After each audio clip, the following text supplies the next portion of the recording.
Yes, indeed. We are back and we are live. Is it true? Is it deja vu? Yes, yes, indeed. We'll get there. We'll get there. And we woo woo woo, snip a little woo woo. Don't really matter.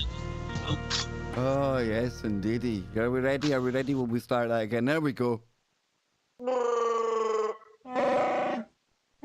There we go. We're back. It's disjointed. We're live. That means we're live. Yes, indeed. Freaky Friday again. Can you believe it? It's coming round quicker and quicker and quicker, Scotty boy. How you doing, man? I'm doing good. Yeah, time is like really starting. This whole acceleration of time thing is starting to get a little weird. Like I literally thought yesterday was Wednesday, and I don't know. I don't know what's going on, man. But yeah, here we are. Looking forward to another week of madness on the Freaky Friday. Indeed. And what we're gonna get into somewhat ghosts, ghouls, and goblins, and gremlins, and gargoyles, and grimoires, and yeah, Gruffalo. Love the Gruffalo. There might be a Gruffalo in there. Giants. We're going all G tonight, right? OG. Original gangster, or should we say original old school Freaky Friday. Nothing planned. Nope, we're just going to shoot from the hip. We are going to get into the weirdest, the most wonderful, the wackiest, and the wooest stories for all of you. And of course, it's not just me and Scotty Boy. He is here, the third amigo. Nacy, how are you doing, man? Bonjour, Anine, hello and hi on life. I am that I am so happy to be here with Kev Baker and Scotty, Kansas City, all the way to Glasgow. Here we go. How's your week been? Bring it on. How's your week been, Kev? You had a good week, man? I don't know if you guys recall last summer, I had some challenges where my services got cut off by the VA. And I found myself again in the same situation. So I'm fighting with the VA system again and again and again. But it'll be what it was. You need me to come over there and deal them out some Baker style kind of... Yeah, I can do it, Nacy. I'm over there, man. If you need me, I'll be there in a drop of a hat. Well, I know the Scottish and the term swears like a sailor. When you get heated enough, I'm sure we both can go just as hot tempered on it. It's so frustrating. I would imagine so. I would, I dare say we would probably give them an equal tongue lashing for sure. I hope you managed to get that sorted out, Nacy. I really, really do. Now, if people are wanting a little shout out, what we do over here on Freaky Friday is we go over to the Wookiee Cave. And we give people a little shout out. Some people call it a dopamine squirt. Others call it the roll call. Hey, that is what it is. Some people love it. Others don't. But I want to give a big shout out to Chris and Cherie Geo at tfrlive.com for continuing to give us that platform to host Freaky Friday. And of course, today we're not only going out to TFR Live, we're broadcast on TalkStream Live, Paranormal Radio app. Just look for the TFR symbol. And we're going out over on the Kev Baker Show YouTube channel. So wherever you are, whenever you are, buckle up, hold on tight, because it's going to be deep blue tonight, Scotty. I'm looking forward to this, dude. The pre-planned shows have been different. They've been great. I think both me and you, independently, we kind of synchronistically had said to each other, we need to go old school. We need to just go random woo. Exactly. And I think it's been a while since we've got on the topic of since we did a little deep dive on some ghosts and paranormal stuff and things like that. You know, the Shadow Man. Remember the shows that we did when we talked about the was it Carmel, Maine? Yeah. And the Shadow Dude. And the videos that guy took, I mean, that's some pretty compelling stuff, pretty wild stuff when it comes to that. And you know, the shadow man things and the shadow figures. I mean, that's something that has even been experienced here in my house. You know, my brother has had these experiences with shadow figures. So yeah, I mean, we can get into everything, you know, all kinds of different hauntings and all of that. But yeah, I think it's a good time to revisit this topic, talk about a lot of the weird, unexplained, paranormal stuff going on around the world. And it's along with everything else, Kev, that activity is increasing. There's an exponential curve of, I would say, paranormal going on as well. So, Oh, Lopez, hang on. Could you say that again? That was like music to my ears, dude. That was like our favorite. What did you say? the exponential Oh. curve. Oh, I love it, dude. I love it. It takes me back. I'm telling you, we love our exponential curves. And today we're not flattening no curve. We're going full woo. So I'm going to head on over to the TFR chat room at tfrlive.com/chat. And in there you'll find me kicking about, my lover, Sophia. We have got, following on from that, here we go. You ready? We've got Bam, Onslow, Cold Brews, Paradoxical Anomaly, Nightshade, All One, Barrel Bowls, Robofish, Trudy Glen, and the oxymoron of a little giant. Yes, indeed. So with that said, that means it's time to set sail for Speculation Island. Naysayer, are you all aboard? Are you ready to cast us off from the shore so we can get setting sail here? Looking forward to some woo-filled conversations tonight, boys. I'm telling you. Absolutely, but it is Kevin Shores, plural, not Shore. Oh, Just kidding. Ding, ding, boom, boom. That was a good one, dude. Are we going to start with Ghost? And Why if not? you'd like, I can share my experiences and, you know, throughout my existence, 54 summers coming up now. Hang on a minute. Wait a minute. Whoa. You're 54. You've not completed 54 laps of this crazy star, have you?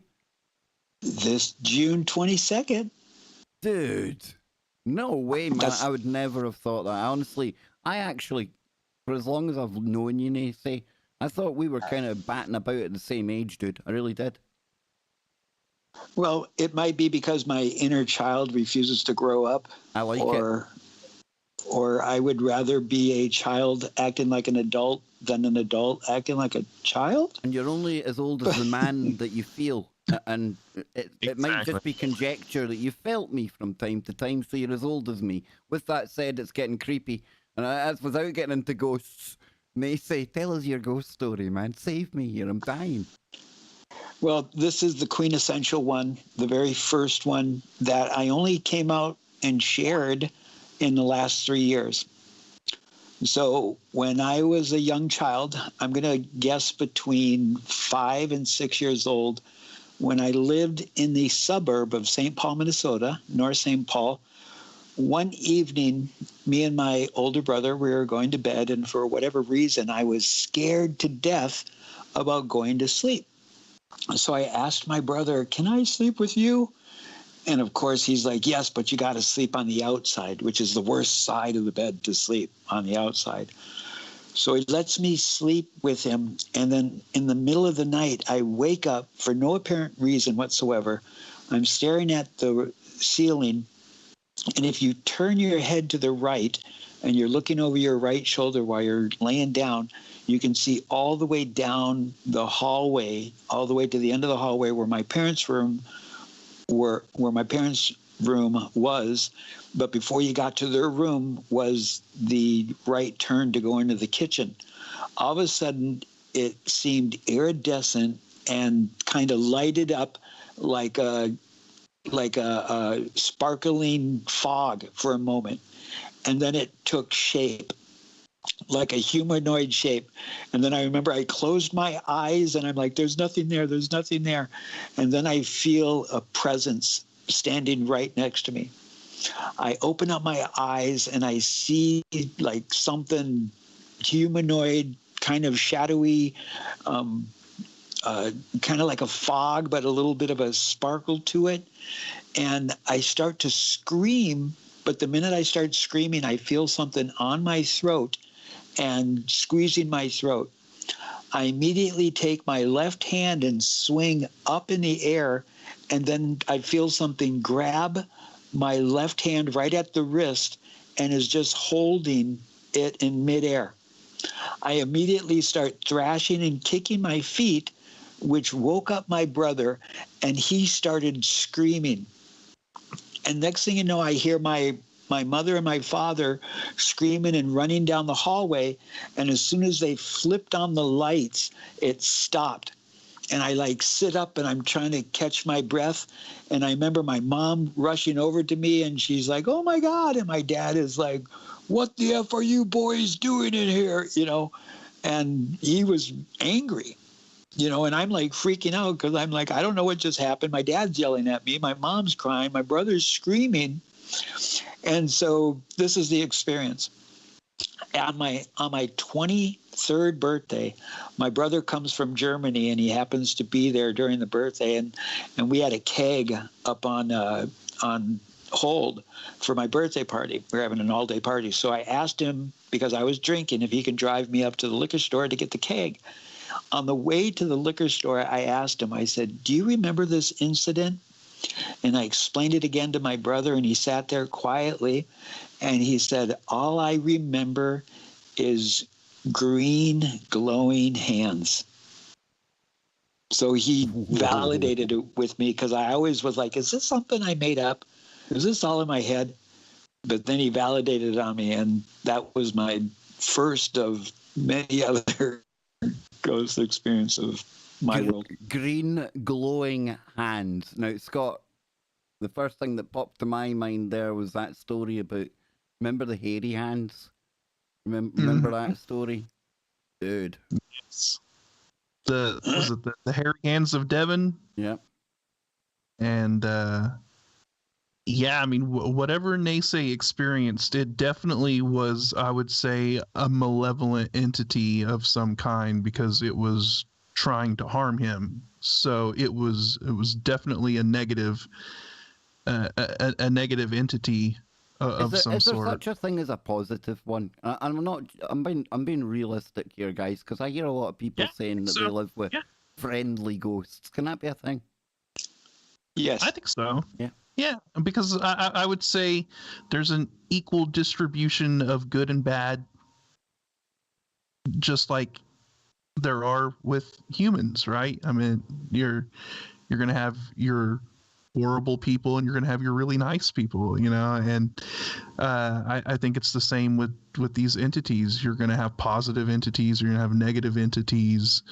I sometimes wonder, Scott, if you've got an entity, I sometimes wonder if it's the way that the individuals perceive it. What I mean is, maybe if it's a house where there's already maybe something physical in the physical world, there's something wrong, maybe arguing the couple, I don't know, maybe it gives it a way to take a foothold, and then it comes across as being negative.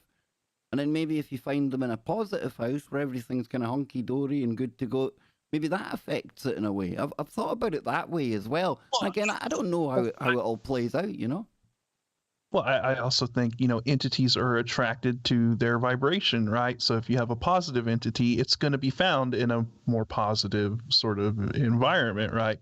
Whereas a negative entity is going to be in an area where it's able to feed off that negative energy, So, in a lot of these cases where it seems like,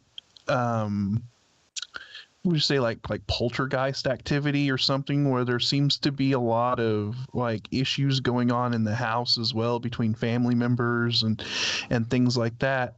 I think it becomes this vicious cycle where the entity feeds off the negative energy of whatever's going on in the family, and then they end up feeling the negative energy of this entity, and it just compounds the issue even more, and it causes even more problems, and it becomes this like vicious cycle, right? So yeah, and you know, when people have experiences with what they would consider like their guardian angels, or in a time where they or maybe they're in a situation to where they believe that they're not going to make it, or that the possibility is there that they could lose their life, and all of a sudden they feel the warm and comforting feeling of an entity, you know, a guardian angel type entity, and they end up making it out. You know, I would say that that's a positive entity I like it, experience. and it's You a know, G. It's a G as well. One of your kind of your guardian angel, your G. Yeah. yeah.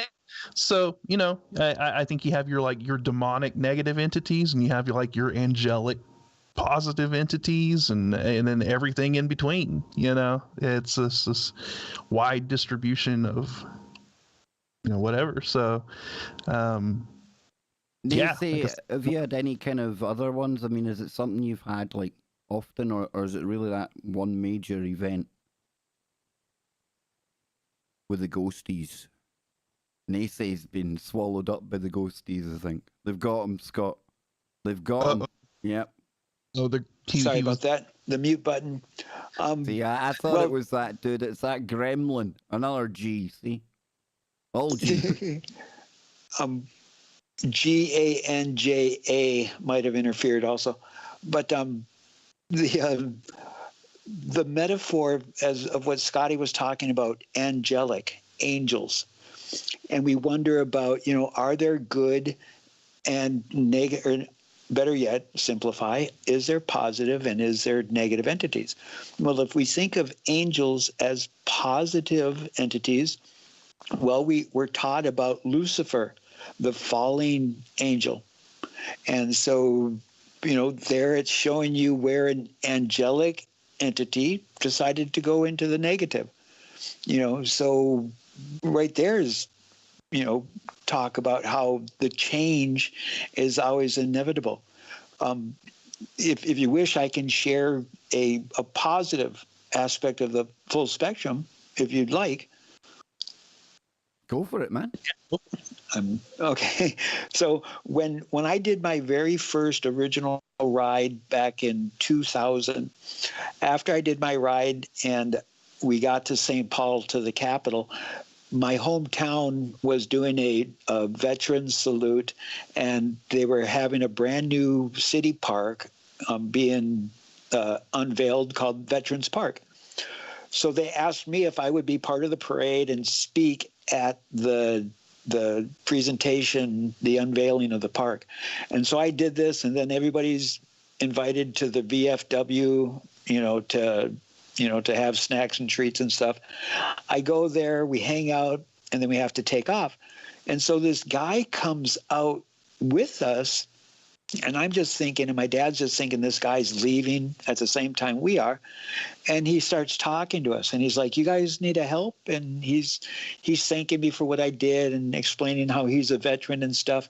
And he helps get my chair into the van and get me up into the van.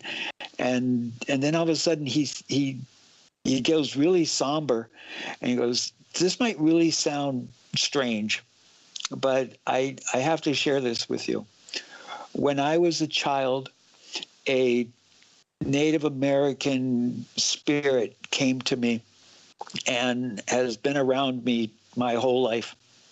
And all I know is he's a warrior, and he's been around me, and he's told me things and shared things with me. And he hasn't talked to me, or he hasn't made its presence known in a while. But tonight he talked to me, and he told me that he has to leave because he needs to follow me around and protect me. And so he says, so I just wanted to give you this heads up. So if you start witnessing strange things, and if things just seem weird, or if you feel a presence around you, then don't be afraid. It's more likely this warrior. And my dad started laughing, because when we did that ride together, those 11 days, 270 miles, the bizarre, the unnatural, the paranormal, if you want to call it that, happened the entirety of the ride. And so my dad laughed and he said, nothing would surprise me anymore. And I do feel this presence around me, and I feel more than just one presence. And I've reached out to, different people that, they claim to be clairvoyant or gifted in speaking to these other entities, and they've all mentioned this. They're like, there is a lot of people around you that are protecting you and looking after you. And I absolutely believe this, because I've had so many near-death experiences throughout my existence that, the rationale of my upbringing in the public school system can't explain the occurrences that I've had where I've nearly died and I'm still here.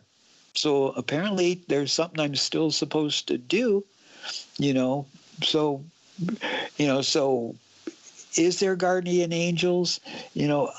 I can't 100% say yes or no. I can just share the experiences that I have gone through, and I've heard the experiences that others have shared too. So it's just fascinating. No, that is fascinating. When you were saying there as well about around you, I mean, obviously I took a bit not well towards the end of last week's Freaky Friday, and I'm feeling great this week, folks. Don't worry about it. But when I did go away and I came back, obviously I kind of went back through the chat room and things like that. And there was a weird kind of light thing that I had noticed behind my chair. But sometimes that happens with the screen, the TV in the back of the room, false kind of the virtual green screen. But I think it was Luna and Donnie had mentioned that it looks like there was kind of energies around here. And the reason I bring that up is not to be a narcissist and talk about myself, but I think we've all got energies around us. Some of us are maybe definitely more aware of them, Scott, than others.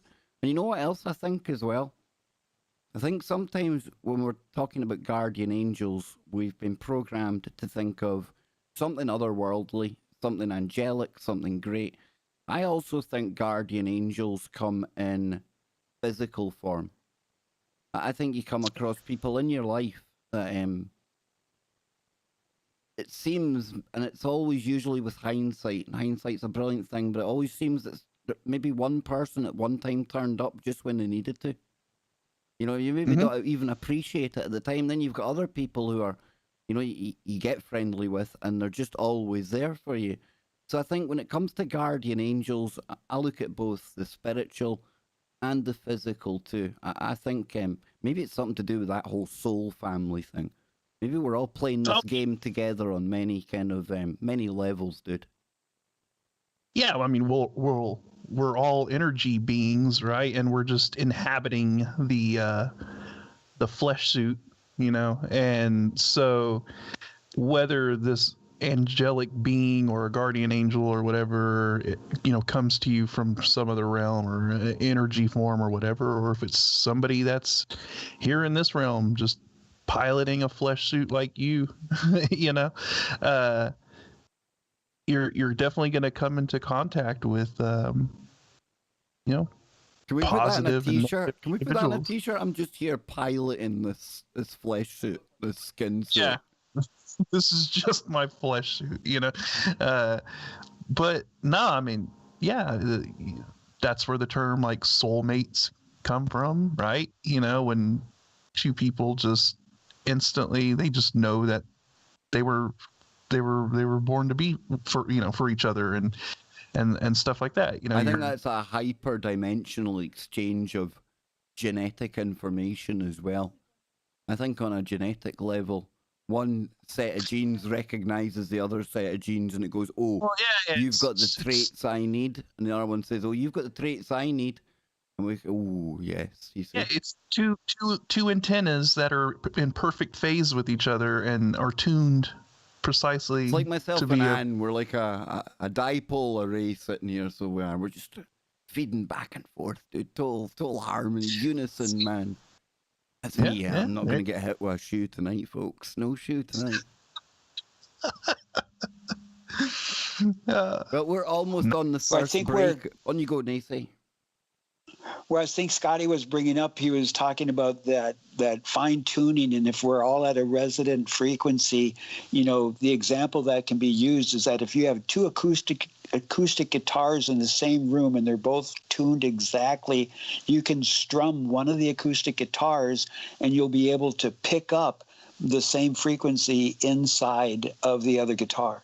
It's like you were talking about, Scott, with the kind of what do you call those things when they end up syncing up together? Oh, the metronomes. Oh, I always get that wrong. I always pronounce it wrong. That's why I don't bother. I'll just let somebody else say it. Metronome. There you go.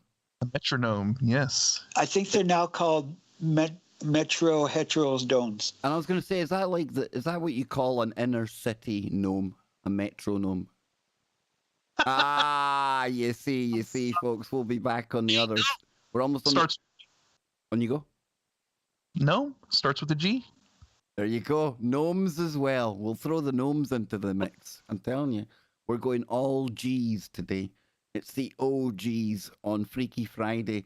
And when we come back after the break, there'll be more ghosts, ghouls, goblins, gremlins, grimoires, guardian angels, googly ooglies, gargoyles, and who knows what else.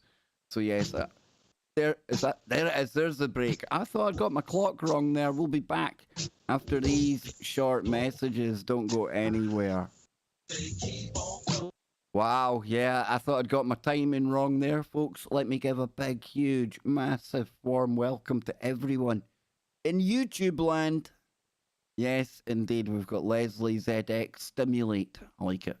Terry. Now, Terry was, I get this, boys. Oh, probably one of the more, ominous comments that's been made in the chat today. Terry has been was followed around for maybe over a year by 3 hooded dark figures. Ooh, that's ominous sounding. And Pearly, a big shout out to Pearly. She's wanting her dopamine. She says, I've got my own hooting out the back just now. Moloch is out the back of the house. Moloch, it's a human-sized owl, mother. Hide, run, go out the front door. It's not good. You know what? Kev, it's not Pearly. It's not man, it's Moloch man. Moloch man. Go for it, Kev. Moloch. Excuse me, it's Forgive me for my ego, but I was wondering, did Pearl get an opportunity to catch the Prince show on Wednesday? Dude, I'm not sure if she's caught it yet, but when I told her we had done a show about Prince, I could tell. She had that look in her eye. It's not the look that a son ever wants to see in his mama's eye, let me tell you. But yeah, Prince does it for old Pearly.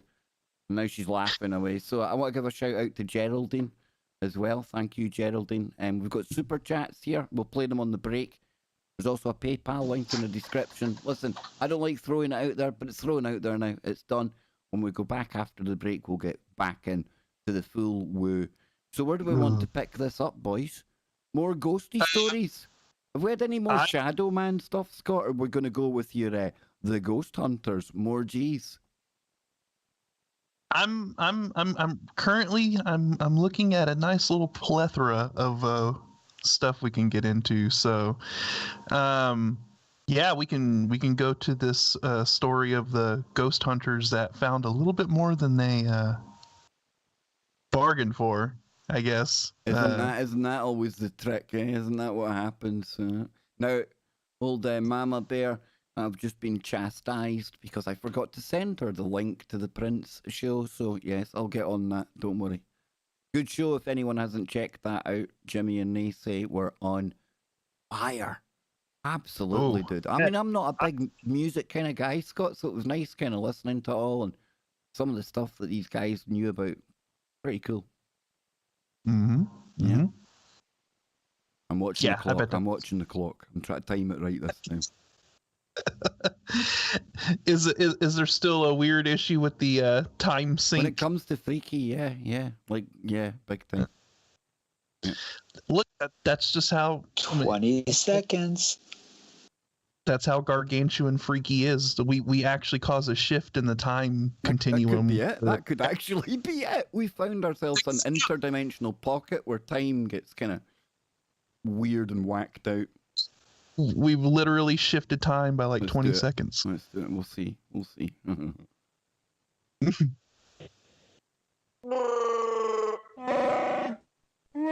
Yes, indeedy, we're back. We're live, and it is Freaky Friday, so that means that you are just at the start of what I call a paranormal marathon. Because for 3 hours you're stuck with me, Scott, and Nacy, and that's pretty cool. But then we hand on off over to Brent Thomas, and I can assure you his paranormal portal have given it a good inspection, and it's looking good to go. Now that was getting a little bit creepy, so let's get right back into some ghosts, Scotty boy. And Scott has unearthed some ghostly stories. Yes. Let's start out with this little article here from Unexplained Mysteries, and it says that ghost hunters discover a human skull near a hotel. I think that was a little bit more than what they were bargaining for when they decided to go on a ghost. It's true. They say be careful what you go looking for. You know. Exactly. Yeah.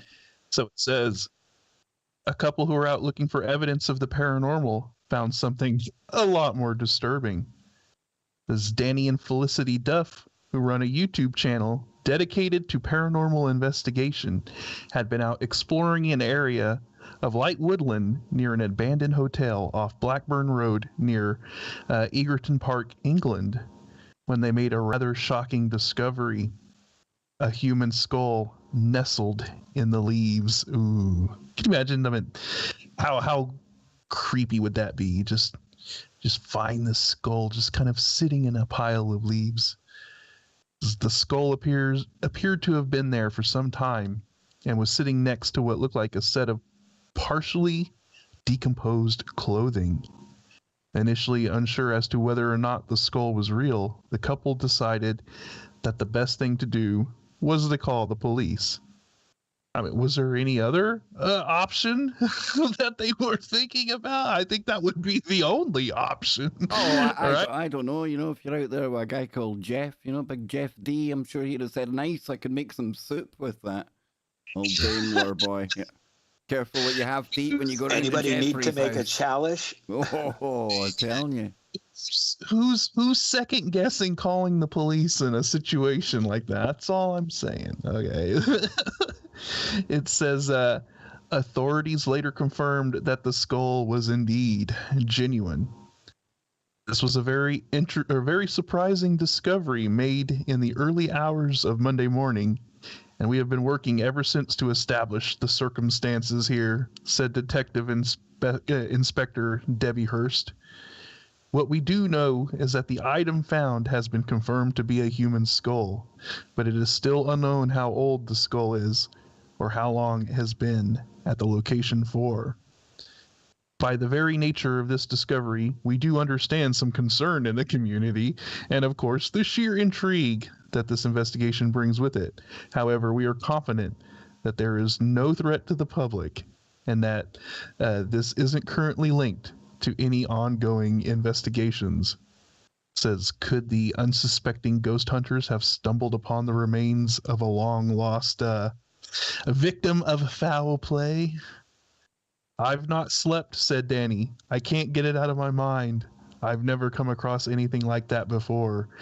We both felt sad. Felicity has been quite upset.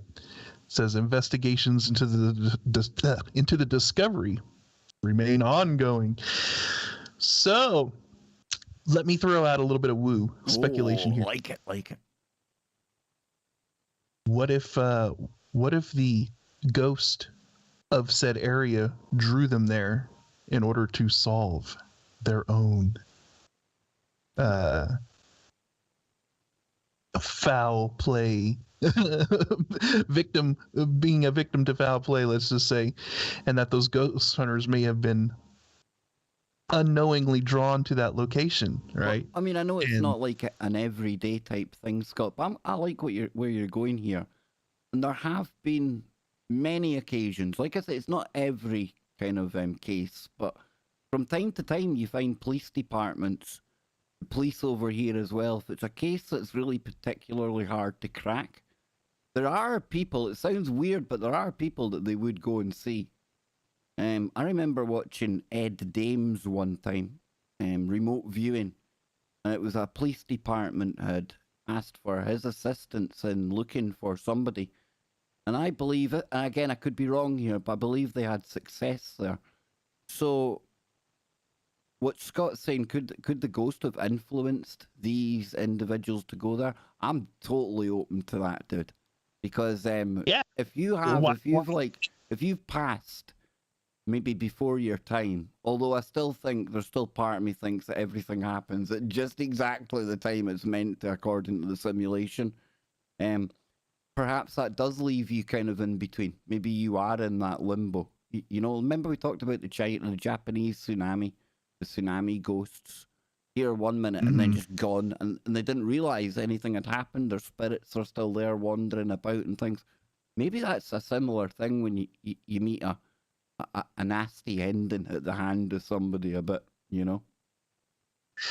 Maybe. I'm And like open I to said, it, dude. I like it. I'm liking it. Plus, we could definitely make a book out of it.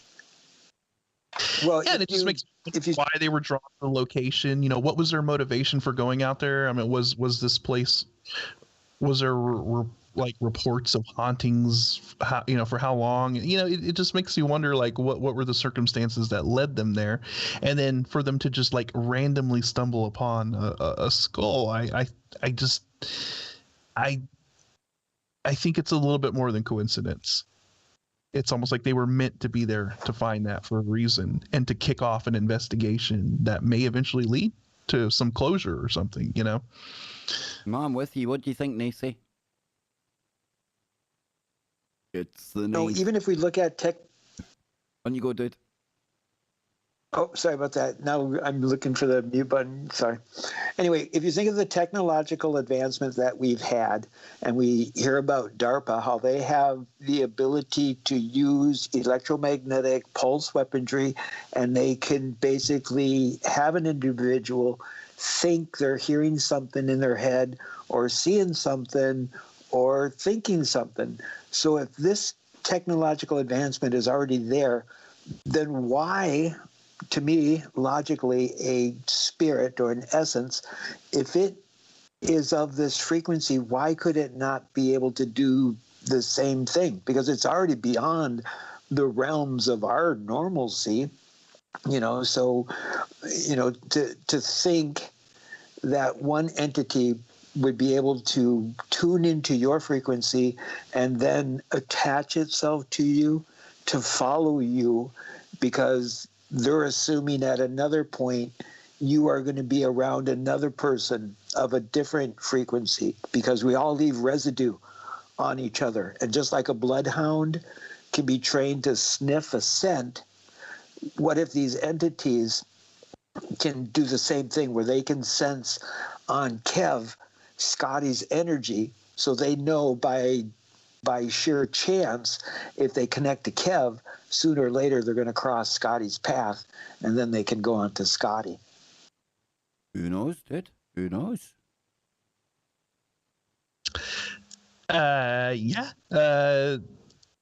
No, I mean, this is then where you start getting into the topic of like possession and stuff like that, right? Where, you know, these things Somebody else wants to use your spacesuit as a vehicle for a couple of hours, you know?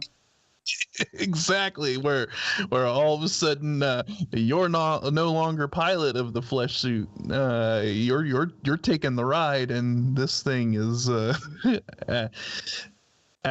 at the controls. That's a really uncomfortable one. Let's come on. Let's pause on this more. How prevalent do we think this may be? You hear the term walk-ins, stuff like that. Do you? And I'm being serious here.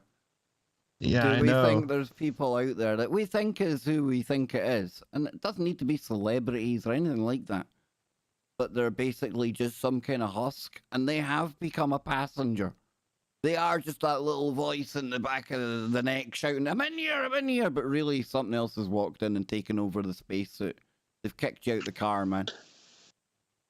I think that is probably a lot more common than It's uncomfortable because I'm with you. That's why I get a bit, yeah.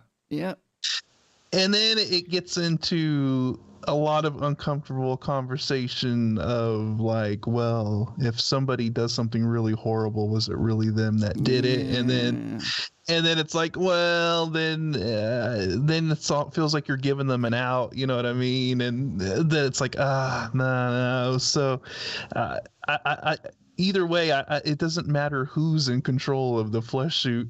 The flesh needs to feel the wrath of a little punishment for any sort of crime that may have been committed, right? So the best of times, I don't even know who's in control of my flesh suit, Scotty. Whether it's me or Dave or one other personality or two that's in there. Yeah. But no.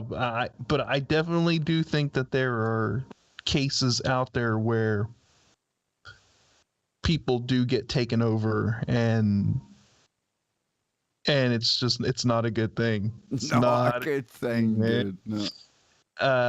Black-eyed children, they come to mind for me. They're a candidate. They're a definite candidate for a husk of vehicle. You know what I mean? Yeah. Well, what about when we hear about these entities, and this makes me think of the Wednesday show, where people wanting fame so badly that they're willing to open themselves up in order for like a walk-in to come in and hopefully help them tap into the artiste, the muse, the essence of the muse. Would you, and not only would you, but are there people that are willing to receive their desires by saying, yeah, you'd like to know what it's like to be in one of these flesh suits again? Come on down. No, there's like an elevator full of them queuing up to get into flesh suits, man.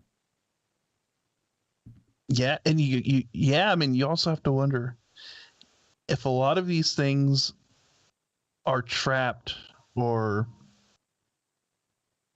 stuck, I guess you could say, in this lower vibration realm, and it's like this torturous existence, right? You would think that they would try anything they could to get out of it, right? To latch onto anything to try and work its way back into a higher frequency realm. Yeah, do you remember the movie Ghosts, Scotty? Do you remember that one? Patrick Swayze and the absolutely delightful Demi Moore. Remember that one? Yes. Now, I was young at the time, right? But, still now, 44 years old, nearly 45. In my mind, I still think that, I'm not saying this is the way it is, but what you're talking about there, for some reason you haven't made the jump onto the next plane, right? And you see in that movie, you've got the guy in the subway and he's choking for a smoke and he can't do that and he's stuck here and there's all these shadows, dude. The shadows, when the shadows come. For me, there's a part of me wonders if that's what it's like when you get stuck here. Do you know what I'm saying?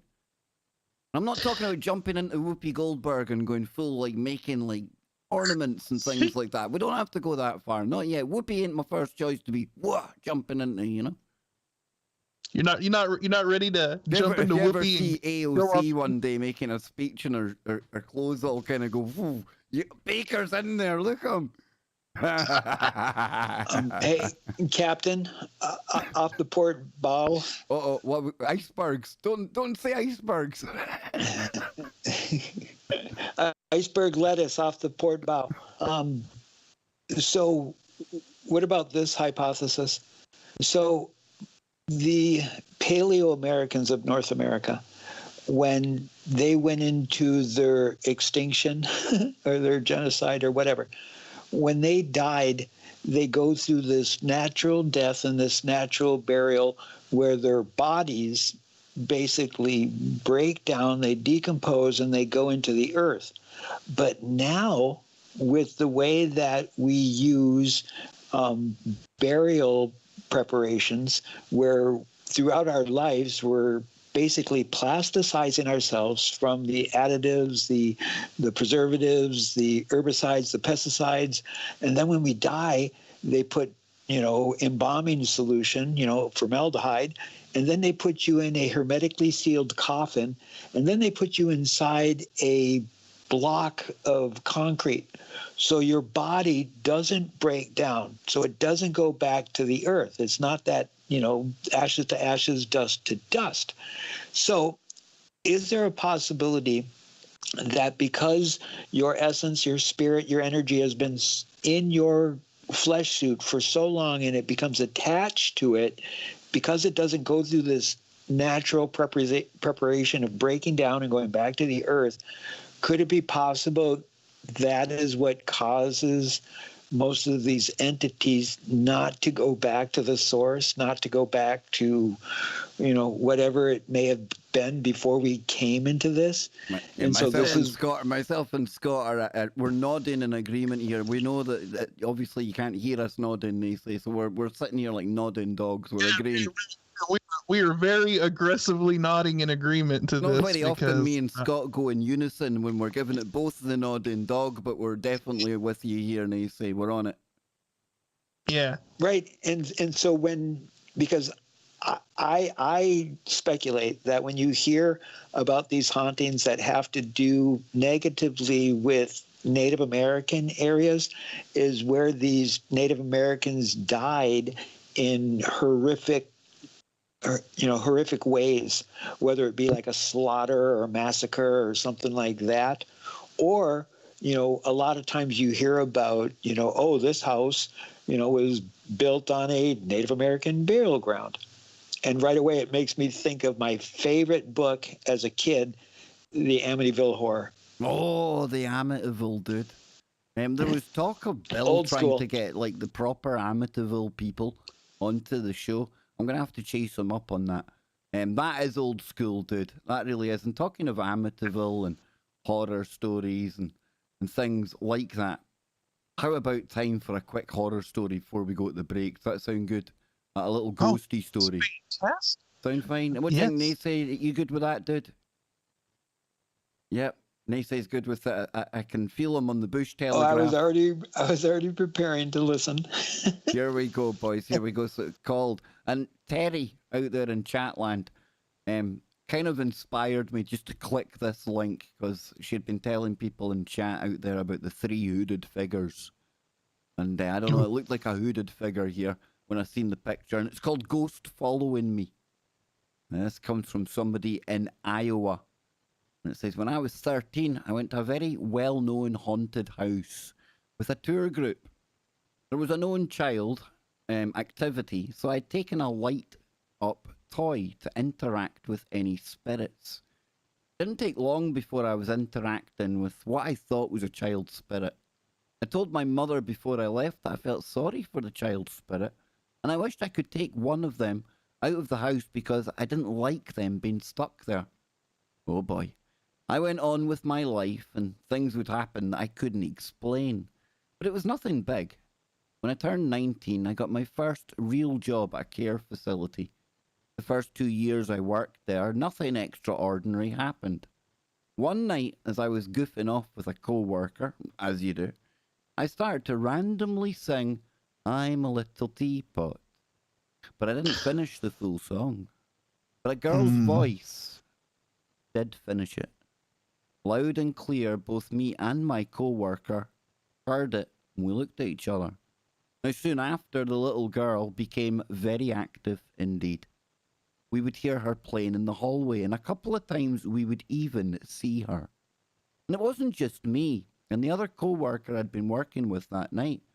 It had been at least 4 other staff who had seen this girl.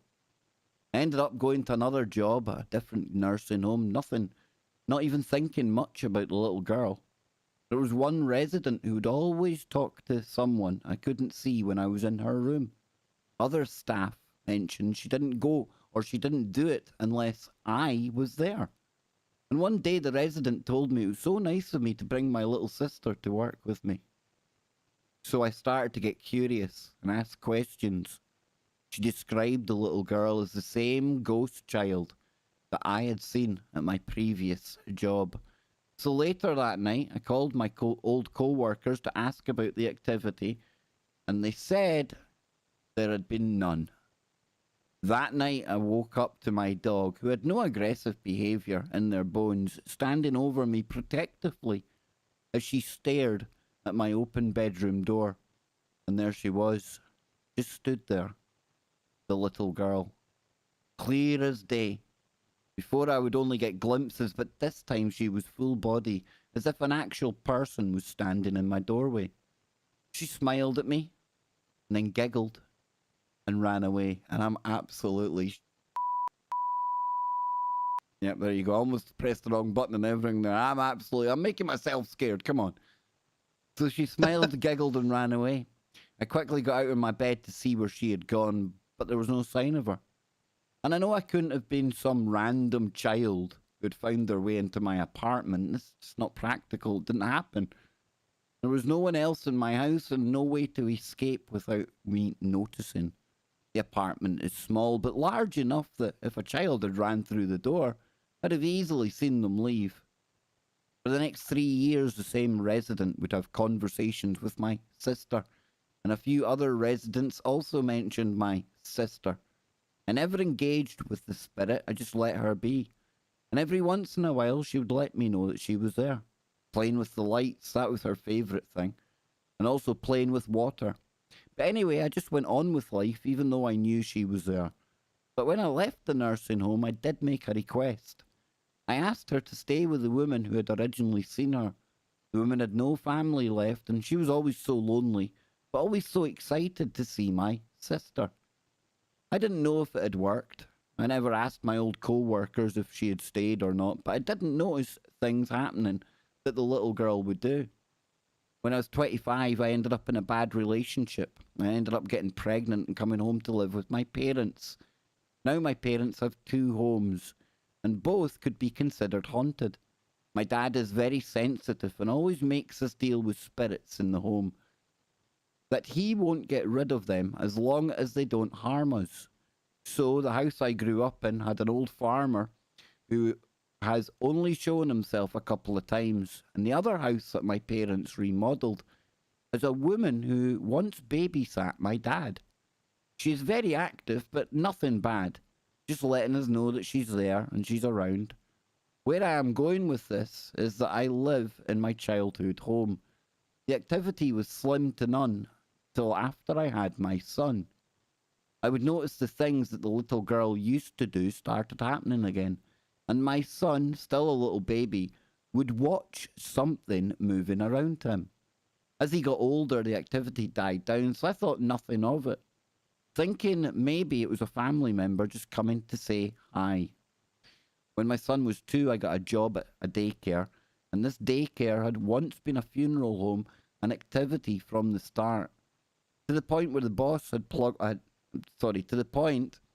a boss had the place smudged. It didn't get rid of any activity though. In the baby room that I worked in, there was a toy that would sing when touch activated. I don't know why Buy It was such a favourite of mine, and I would use it to play with babies almost every day. That was until it started to sing on its own.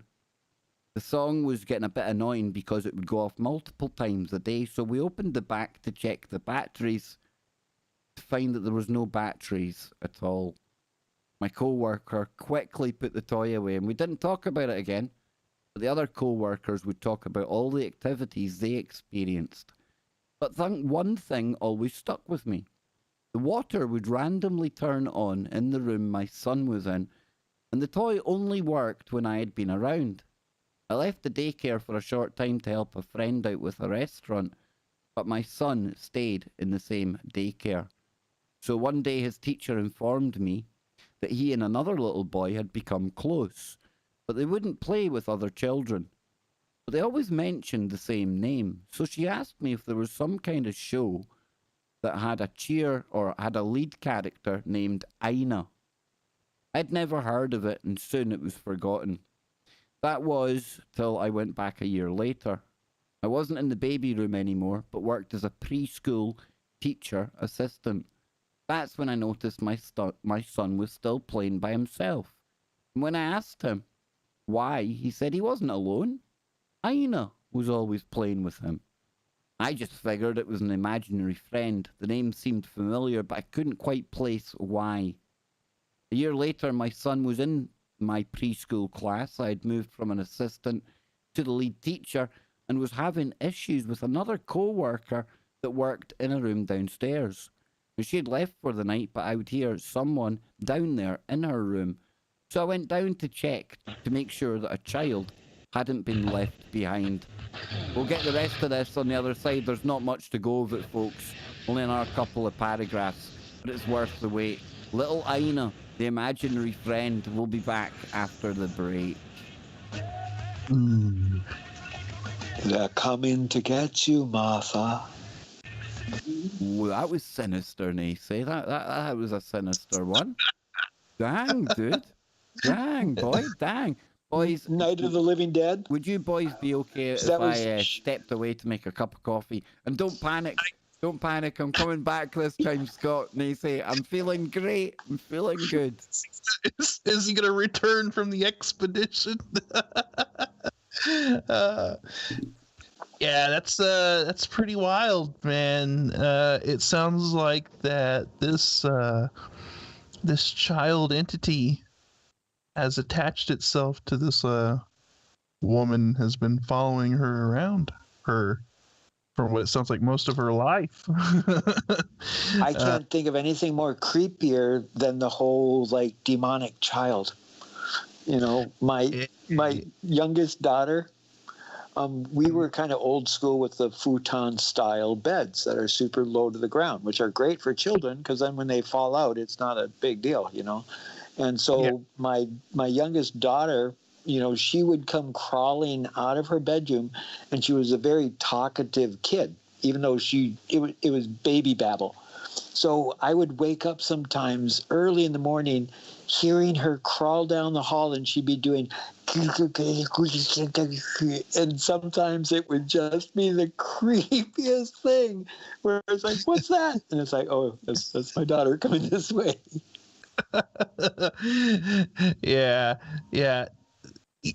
I don't know. I mean, so from this story, it doesn't sound like the entity is negative in any way. It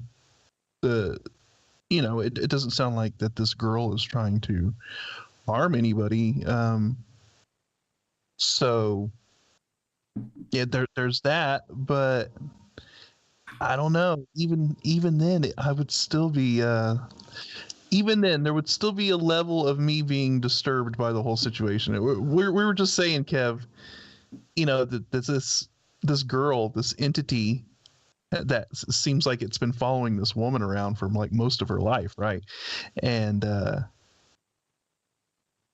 I mean, it doesn't sound negative in any way. Like the girl doesn't sound like she's trying to harm her or anything like that. But even then, I would still be extremely disturbed because there's something about ghostly children, like Nacy was just saying, that it's like Nacy, are you in my crowd? It sounds terrible, but little girls in particular, and when I find them in horror movies, oh my goodness. Maybe it's The Shining. Yeah, maybe it's the Shining. Jinx. Perhaps the Shining is like kind of conditioned me. Maybe that's where it all stems from. But I don't know. Play with us, David. Yeah, it's like weird, dude. Yeah. Well, I mean, the other thing I think about is if this child passes at an early age, and that, you know, a child is usually accustomed to their mother being around. So it would seem kind of logical that an essence or an entity would gravitate to some type of mother figure and then be caught in that realm of how do I, you know, because if it's such a young essence, you know, it doesn't maybe know enough or whatever, or can't remember enough to be like, oh, I'm supposed to go back to the ethos, back to the source, back to, you know, the next stage. But And you know, and there's another element of this that I'll touch on when we get back from the break that I think is also interesting and may tie into this as well. On what may have precipitated this entity to become attached to this woman. Here we go, bro. Here we go. Arma has completed, Scott. Arma has completed. Oh, here we go. Nice. Here we go. Audience are thinking, what are they talking about? Oh, just like that, we're back. Hour number 2 already, can you believe it? And we are having a ghosts, ghouls, goblins, grimoires, gremlins, guardian angels. It's just a plethora of OG, ghoulies, goblins. I don't know where I'm going, Scott. Rescue me, man. Rescue me. Well, you were getting into this. We're finishing off the story about Aina, right? The little imaginary friend. I'm liking the story so far, and I honestly thought I would have been able to fit it in before the break. We've only got a tiny bit to go, folks, so don't panic. But well, you go ahead and finish it up, and then I'll kind of throw another couple ideas out on that.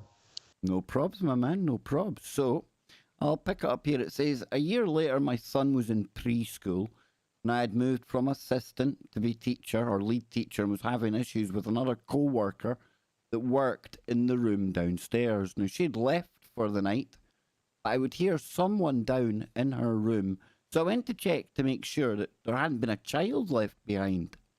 The co-worker was very organised and a little bit OCD, but when I walked downstairs, her room was a disaster. It looked as if a child had a tantrum and had thrown things all around the room. And that is when I saw her. The same little girl that I'd seen so many times. And she looked up at me and she said, "This teacher is mean to you." And just like that, she was gone. It was as if she hadn't been standing right in front of me at all. I quickly got out the room, got the room picked up, and asked her not to destroy the room again. Now, out of curiosity, I contacted an old co-worker from the nursing home and asked how the one resident was doing. I was then informed that she had passed away a few months after my son was born, but she would still talk to someone right up until her last day. After that, if I ever had a disagreement with a staff member, the activity around them became scarier. Or new staff would come to me with white faces explaining that something unexplainable or some unexplained occurrence happened to them. I got a new assistant after the last one refused to come back and they never explained why. That is when I witnessed what was going on to knee staff. Or going on with my staff, maybe. My assistant went into the craft closet and supplies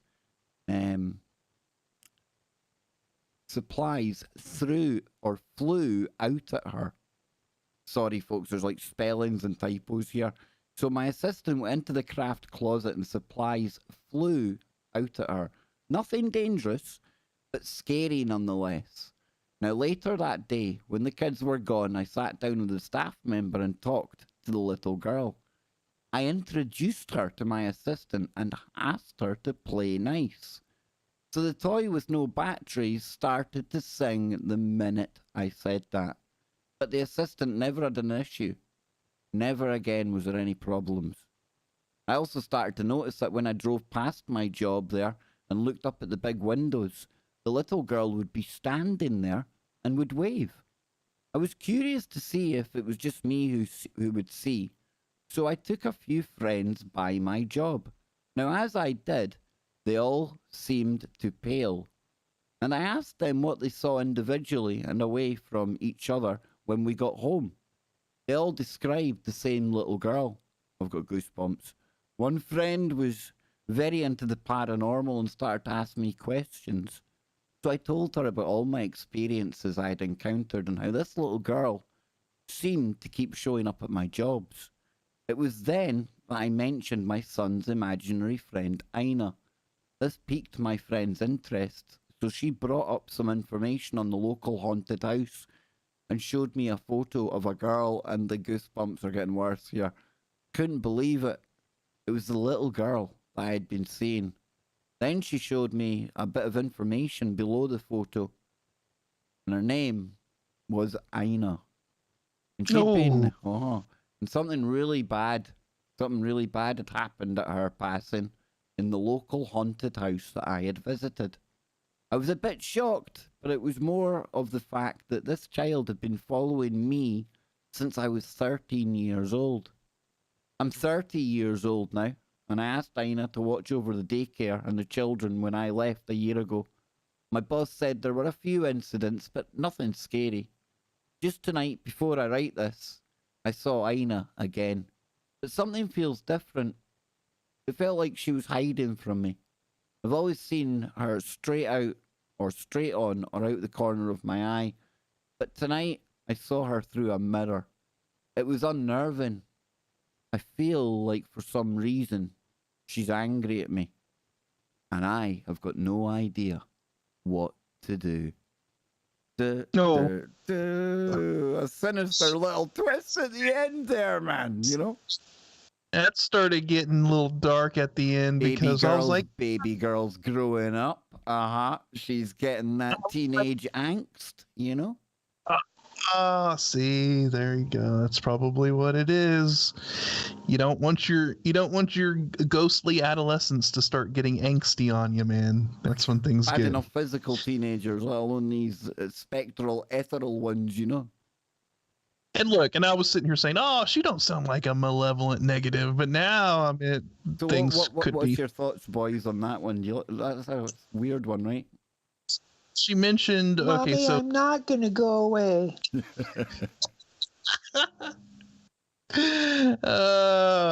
yeah, it might be a little tough to get what was her name, Ina, to move out when she's 18.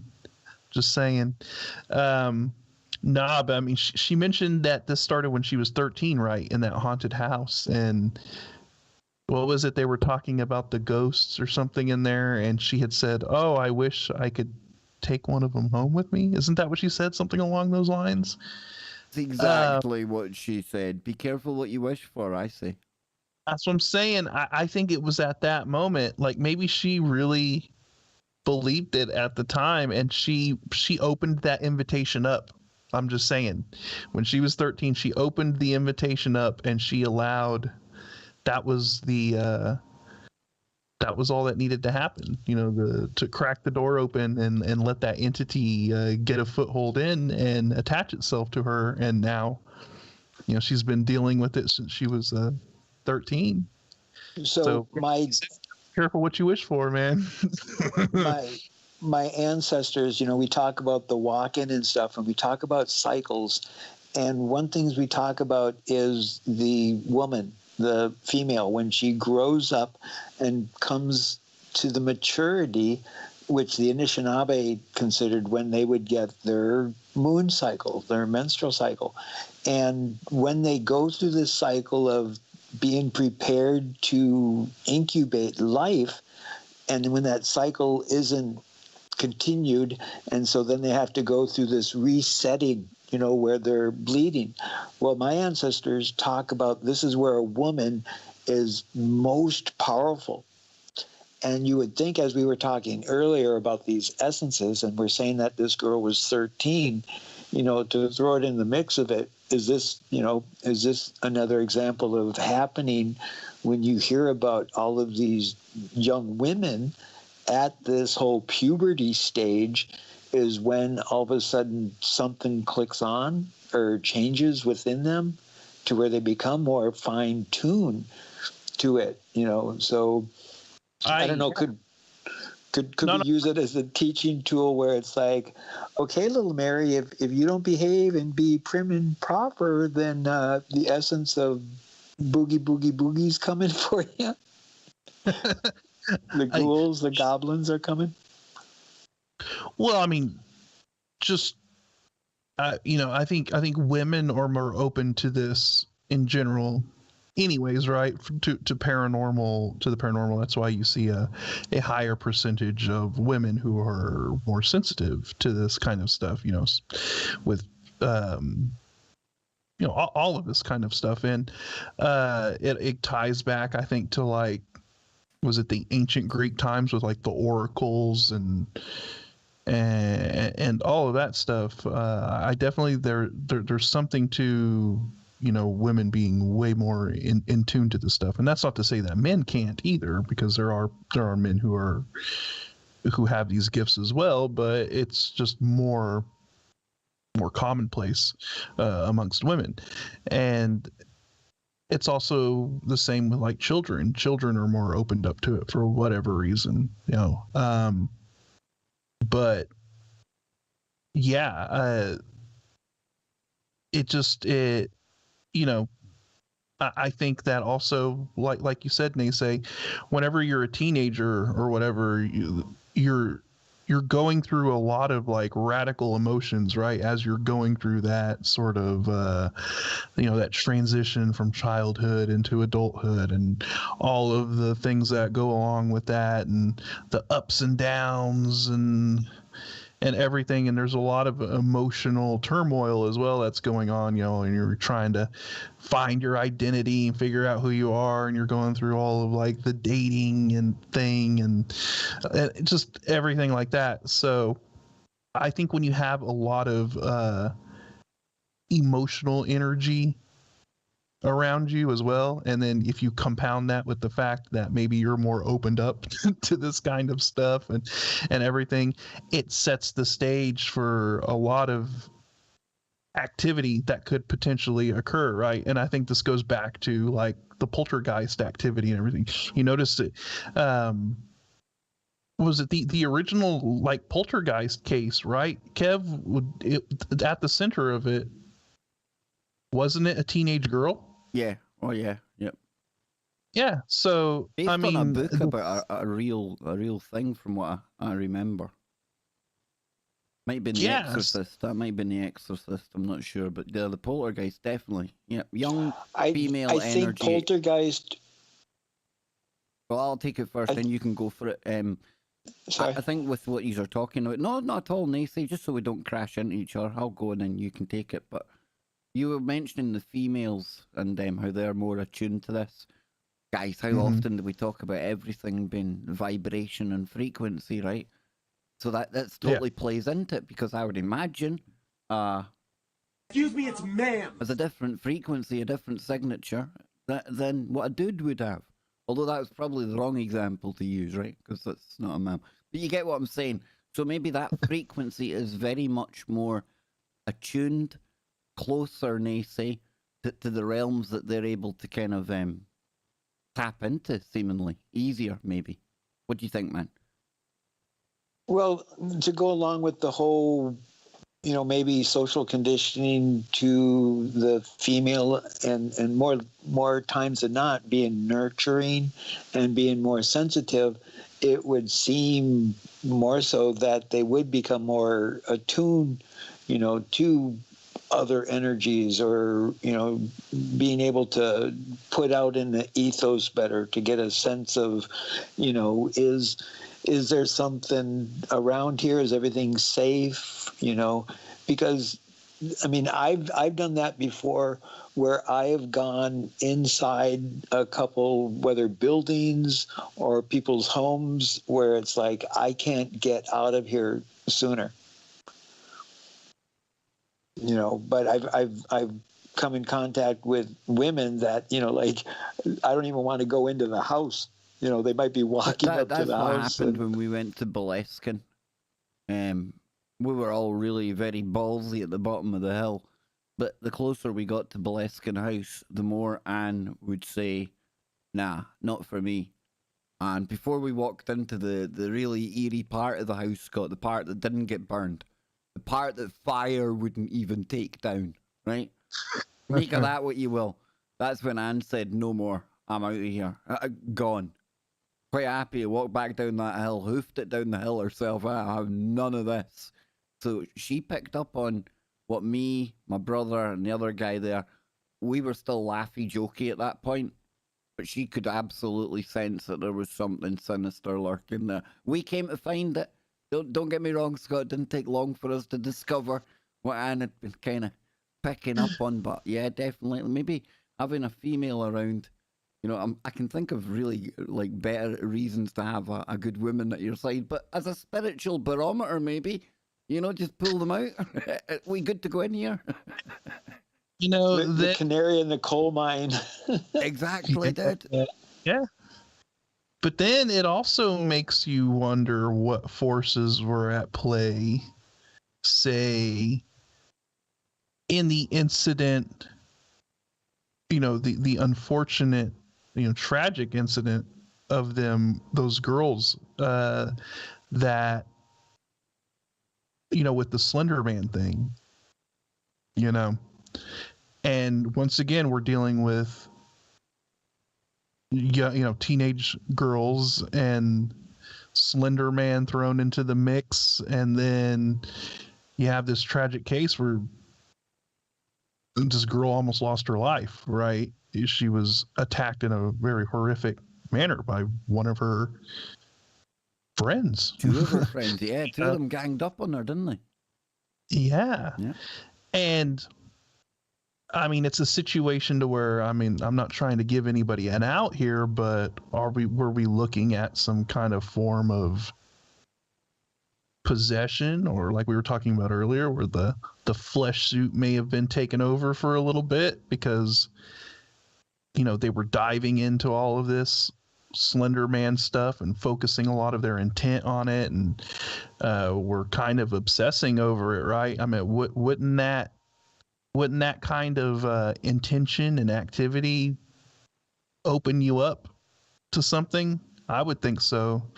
So, I mean, I don't know, man, but in our brain, you know, we have these like crevasses, you know, where our synapses are.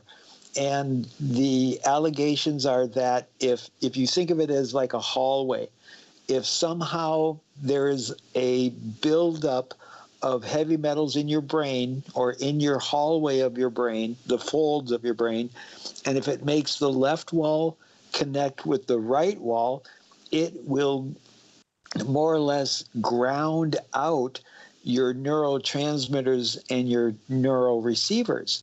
So say in the event that you get this overabundance of heavy metals in your brain, could it be possible to ground your brain or retune your brain so all of a sudden your oogly googlies can see a broader spectrum?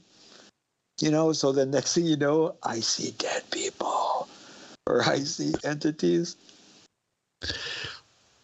I don't know, man.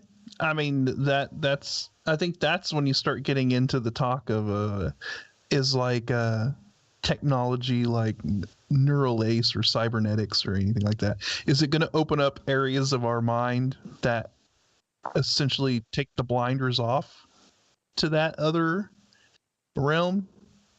Can you imagine if they figured out a quote unquote scientific way of doing that, Kev, to allowing us to see beyond the veil? You know, all they have to do is tweak something in the brain, open an area of it up, or something that all of a sudden puts you in tune, and all of a sudden, boom, we get to see what we once didn't see, or that only the people. See the ghouls, you see the goblins. I honestly think there was like a governor put on our brain, a governor as in like the electronic in a mechanical sense, where it's limited to 10% for a reason. You know, in that other 90% of what our brain could get up to, I think lies the kind of things you're talking about, Scott. And I do think this sounds weird. I think at other times, other civilizations, I think we've had different cranial capacity. Maybe at times there's been more open. Maybe that's how you find what we think should be primitive cultures tapping into the type of technology that we can't recreate today when it comes to working stone, you know? Maybe they've had a little bit more, 15%, 20%, but to go to where you're talking, like, You're talking about you'd be receiving all the chatter that's coming from the spiritual realm. You'd probably be receiving all the electromagnetic chatter that's going through all of our houses with all the electromagnetic waves. You'd be seeing everything in the light spectrums, dude. Yeah, there's probably a reason why we have a governor put on our head, because You'd be I think if living in you a just Faraday cage. I'd want Faraday clothing on. Just keep all of it away from me. You know, tinfoil hat is a definite go then, boy. I'm telling you. yeah. You know, I But want then to bring something up about the. What if they could tune it? Be Good. like, all right. What if they could end up tuning it though? Like where it's like, okay, you got 10%. What if we were to dial in maybe about 12 or 13? What do you feel comfortable with? And then I think that could get interesting. Yeah, just slowly kind of turn it up. Just kind of like, right, we'll let it off a bit, like overclocking your graphics card. Just kind of turn it up a little notch at a time. Make sure the heat's okay. Not melting. We need McCairn. We'll get Kevin McCairn on standby. He's the one guy I know that can probably jumpstart our brain if it breaks. So we've got a neuroscientist on call. We're okay to do it. We'll do it, man. Sounds good. Yeah, sounds pretty cool to me. Yeah. Cracking on it, man. Yeah, we'll Open the Bombay door, Hal. I will message McCairn right now and say, forget it, dude. You don't need primates to experiment on anymore. You've got the Woo crew. We are offering ourselves up for medical examination and experimentation. We want to uncouple our brain from this restrictor it's got on it. For science. I thought we weren't going to talk about our desire of playing doctor on this show.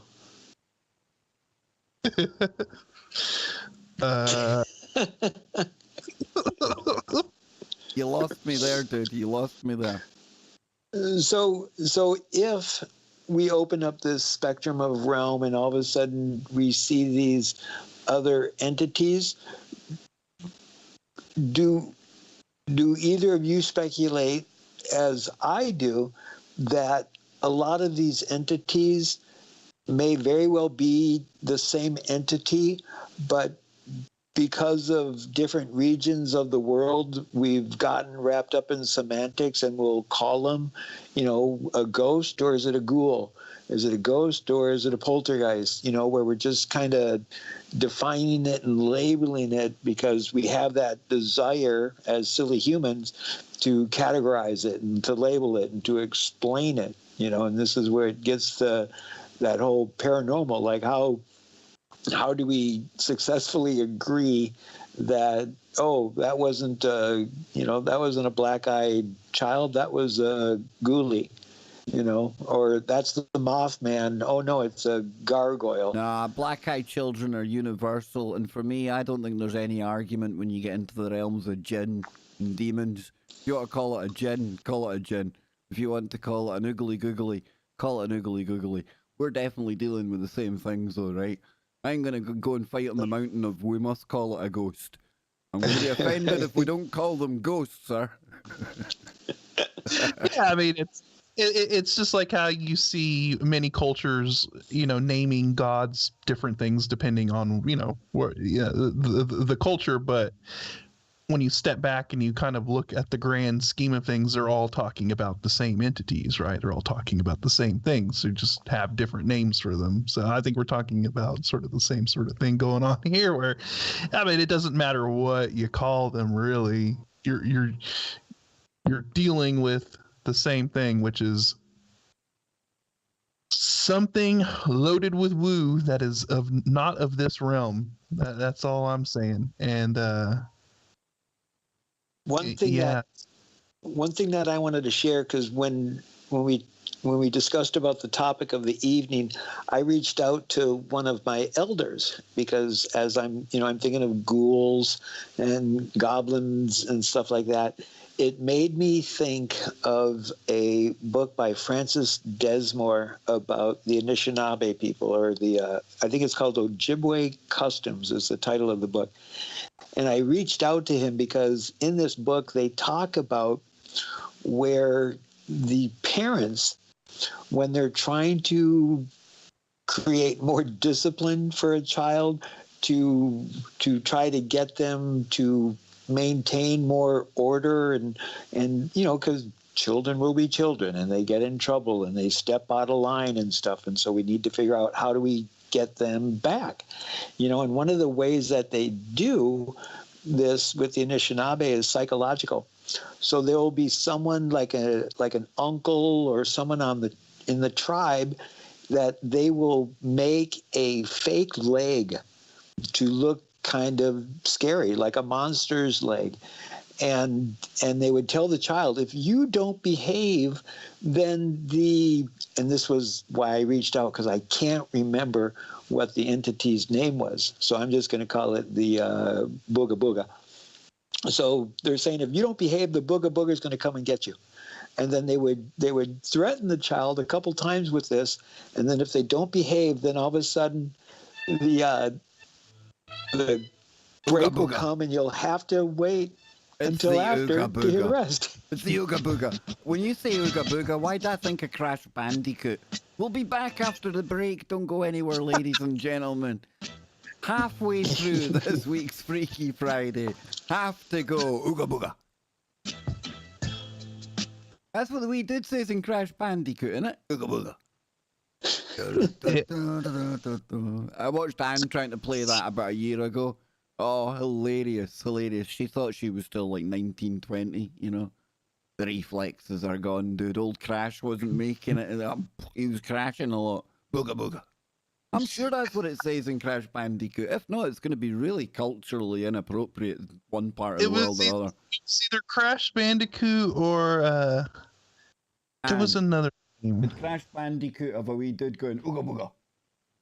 She's sitting on the couch now going Ooga Booga. It's really a mad place, my lounge on a Friday night, Saturday morning. Ooga Booga. Yeah. Ooga Booga. Now, Donnie was saying that he lives on a song line. So he gets ghosts all the time. Now, these song lines, that's very kind of to do with the old Aboriginal thing. But he also came out with another Donnieism, right? Ghosts aren't always ghosts. Oh, my God. What kind of can of whoop-ass worms are we opening up there? Ghosts aren't always ghosts, Donnie. And I was having a word with Donnie the other night. I was meant to go back on, but I got waylaid, got watching something. I know what I done. I ended up watching a great film, but that's another story. But yeah, Donnie is somebody who's got some good woo. And I was thinking, boys, not maybe next month, something like that. We've had some really great shows from Down Under, right? I think, probably shouldn't say that myself because it's more a KBS thing, but I was thinking we should maybe get Evan and Stephen Strong on a Freaky Friday. Because that's going to be a lot more practical in their part of the world. It'll be like the weekend. It'll be Saturday morning. It'll be slightly later.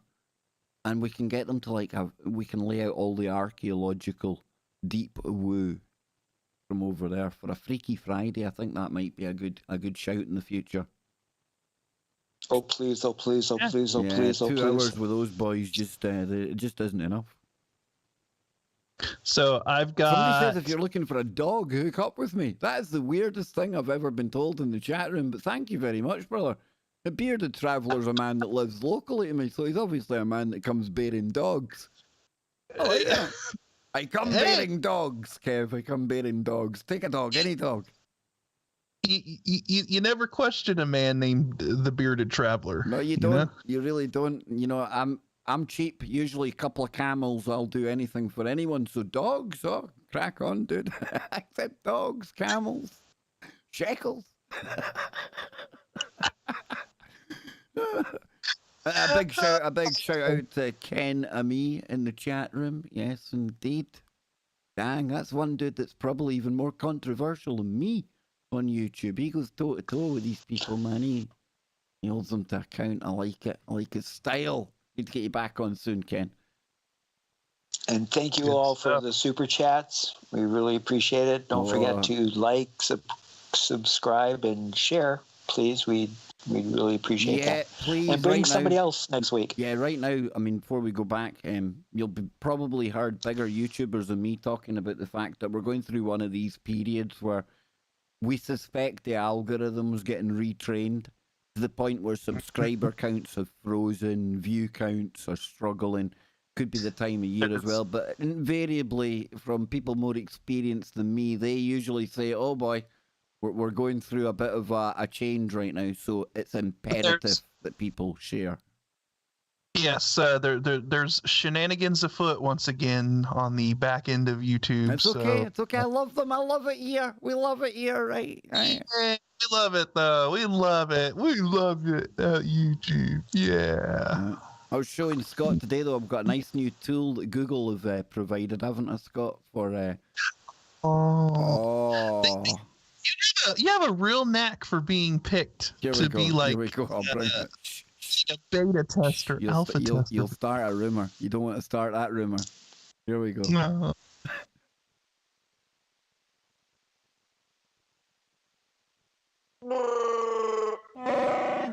There we go. We're back. We're live on this week's Freaky Friday. Or if you're in the UK, it's a very strange start to a Saturday. 1:30 in the morning. Yes, and when we finish up today, it'll be 3 a.m. The witching hour. And just in time for Brent Thomas to take you even deeper into the paranormal, the supernatural, the realms of the woo.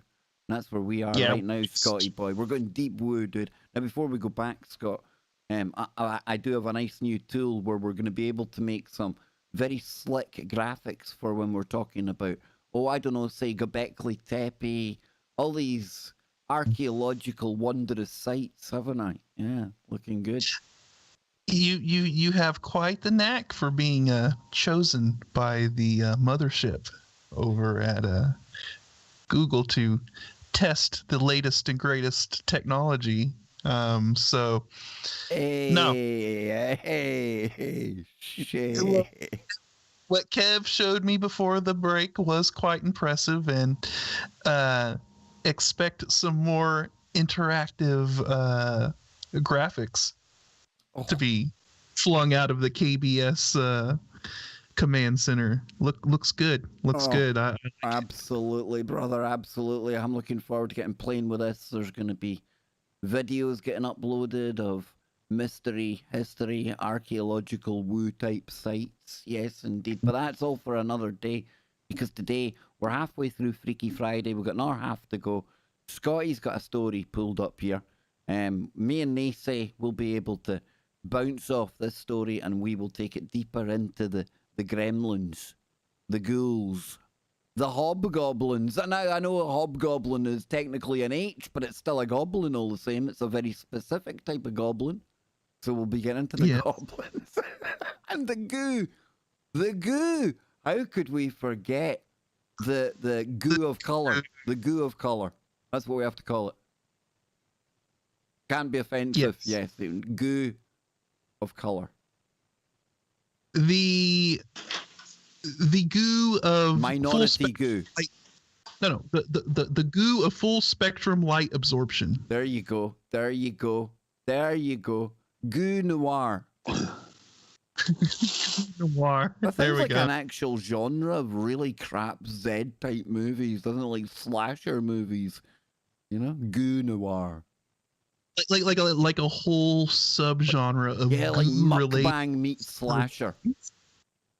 Yeah. Yeah, I like that, dude. Come on, dude. I'm dying on my feet here again. Nobody tunes in to hear me talking. Come on, man. Well, before I get to the story, I want to talk about some woo closer to home that I've never talked about really on here, because I never experienced it, but my mother and my brothers did. And this was back at a church that my my grandmother used to go to, and they would go and help out and like clean the church and all of that stuff. And I never went there, so I don't know. But from what I understand and from what they told me, that place was the basement of that church was extremely like you didn't want to be in there. Like it had that oppressive feeling to it. Like as soon as you went down into the basement, it was just the creep factor was turned to 11, and it always felt like somebody was watching you. And they said, well, because they held the little Sunday school down there, and toys and stuff would go off by themselves and everything down there, and I was like, oh. But yeah, I mean, apparently this place was really, really, and a lot of people didn't want to be down there at all. So I don't know what happened at that church, or where that church was built, or what had happened on the land previous to it being built or whatever. But apparently that place was really, really, was a lot of weirdness going on there. So I thought I would bring that up because I never thought about to bring that up before for whatever reason. But yeah, a little haunted church action. Churches are creepy at the best of times, aren't they? Oh, they're creepy, man. And I mean, even my brother Julian, who doesn't experience anything at all, like no paranormal stuff. Even he said he didn't want to be down there. And so obviously something was going on down there. But well, I'll tell you what, a big shout out to one of our listeners here, Jennifer, getting ready in Tucson right now, heading out to New Mexico to scout for meteorites over the weekend. Dang, nice. A, look at that. Look at the kind of how far a reach this show has got. And B, what a weekend. Meteorite hunting. That's pretty cool. It's a big... My cousin, he lives in Hobbs, New Mexico. He does that sometimes. Really cool. Really cool. Yeah, I mean, you live out in the desert. You live out in the middle of nowhere, and there's that chance that you could just find a meteorite out there because just untouched area, and it's easy to see too. So yeah, it's cool stuff. All right, well, I got this. You want to talk about a haunted hospital? Because another again, hospitals, asylums, prisons. Oh, these places, dude, they're built to be woo factors. The basement of the VA hospital in Fargo, North Dakota. Now we've got a sticker coming in here from Sidvich. Thank you very much, Dr. Sidvich. Is Sidvich a doctor for today? He is. I bestow the title of doctor on you, Sidvich. Thank you very, very much, brother. Scotty, I'll let you go for your story, man. I'll replay the sticker on the break. It should flash up anyway. All right, so let's take a look at the extremely haunted St. Thomas Hospital. It says St. Thomas Hospital, originally called the Shaw Health Hospital in Stockport, England, is known to be one of the most haunted buildings in all of the United Kingdom. It says the building opened its doors in 1841 and has a pretty dark history prior to becoming a psychiatric hospital, which treated thousands of psychiatric patients. It was a former workhouse called the Gruber that accommodated almost... The Gruber. The Gruber. Oh, I mean, yeah, you're going to get sent to the Gruber, you know. Terrifying, man. Yeah.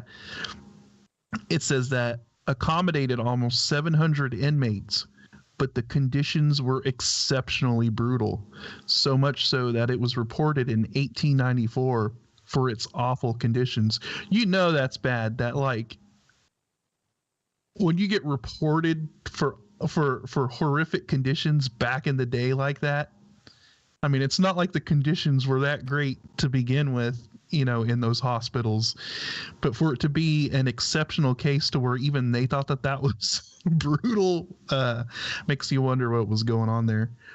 It says, according to the reports, the management of the workhouse was completely without plan or method, and the workers were packed in like sardines. So it was just brutal working conditions, horrific. Yeah, it's not good. Said the building closed its doors for good in 2004 and is now abandoned, but it is certainly not empty. It has a long history of paranormal activity where a ghost doctor is one of the numerous alleged spirits haunting the location.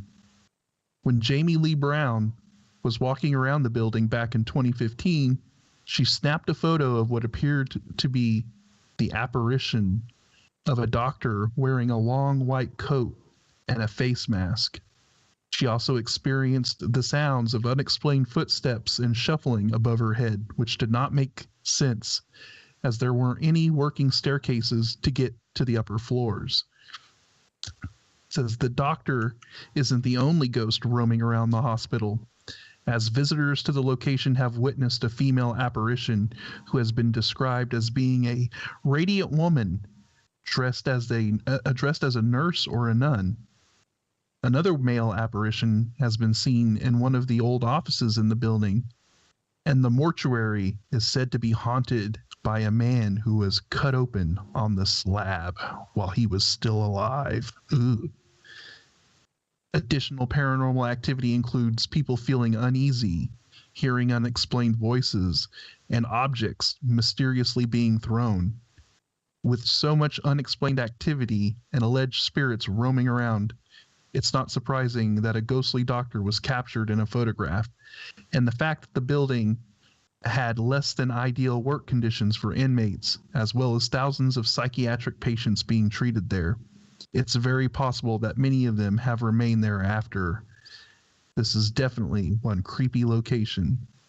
And then it has some links to the inside of the hospital and stuff like that. But that probably is a very, very, I would say that would be a hot spot for paranormal activity. Anytime you have these psychiatric hospitals or prisons or any place that has a lot of emotional trauma, I guess you could say, attached to it, I think a lot of that energy becomes imprinted in those locations, and it's definitely going to be a source for all kinds of craziness. If you're going in there for trying to experience some paranormal stuff, I think you're definitely going to get it in those locations. Oh, I totally agree with you, dude. Totally agree with you. And like I say, you've got some places that are just finely tuned for this type of thing. I was trying to think of the right word to use there, Nacy. Asylums, hospitals, care facilities, places where, maybe youngsters been brought up as well, that kind of place. These places, and I'll ask you, Nacy, are they really more haunted than other places, or do we ourselves feed into that? Because we've got this impression, this idea that we feel they should be more haunted, if that even makes sense, dude. Well, fear is such a interesting place to be, because if we remain in the state of fear, it almost seems like it will exponentially increase. An example that I had, as I stated before Scotty got into the story, in the Fargo, North Dakota VA hospital, in the basement is where they have prosthetics. And one time I went there with somebody, and I'm blind. I'm in my wheelchair, and they have to drive for me. They just walk along my right side, and they direct my wheelchair with my joystick. And we're going in there, and the person with me accidentally misunderstood my directions to get to prosthetics and went the opposite way. And so we're rolling, and then all of a sudden I just got creeped out, and I'm like, I don't think we're in the right area. But I didn't want to, sometimes I don't share this stuff with other people, because some people just, they'll poo-poo it, or they'll just tease you about it, or whatever, so I'm like getting this feeling like we're not in the right area, and so then they look around and they're trying, because I'm like, look and see if there's any signs, that say prosthetic, and he's looking around, not seeing anything, and somebody walks by and they're like, can I help you? And they said, yeah, we're looking for prosthetics. And the person's like, oh, you got to go back that way and down the hall and to the right and stuff. And so he's like, thank you.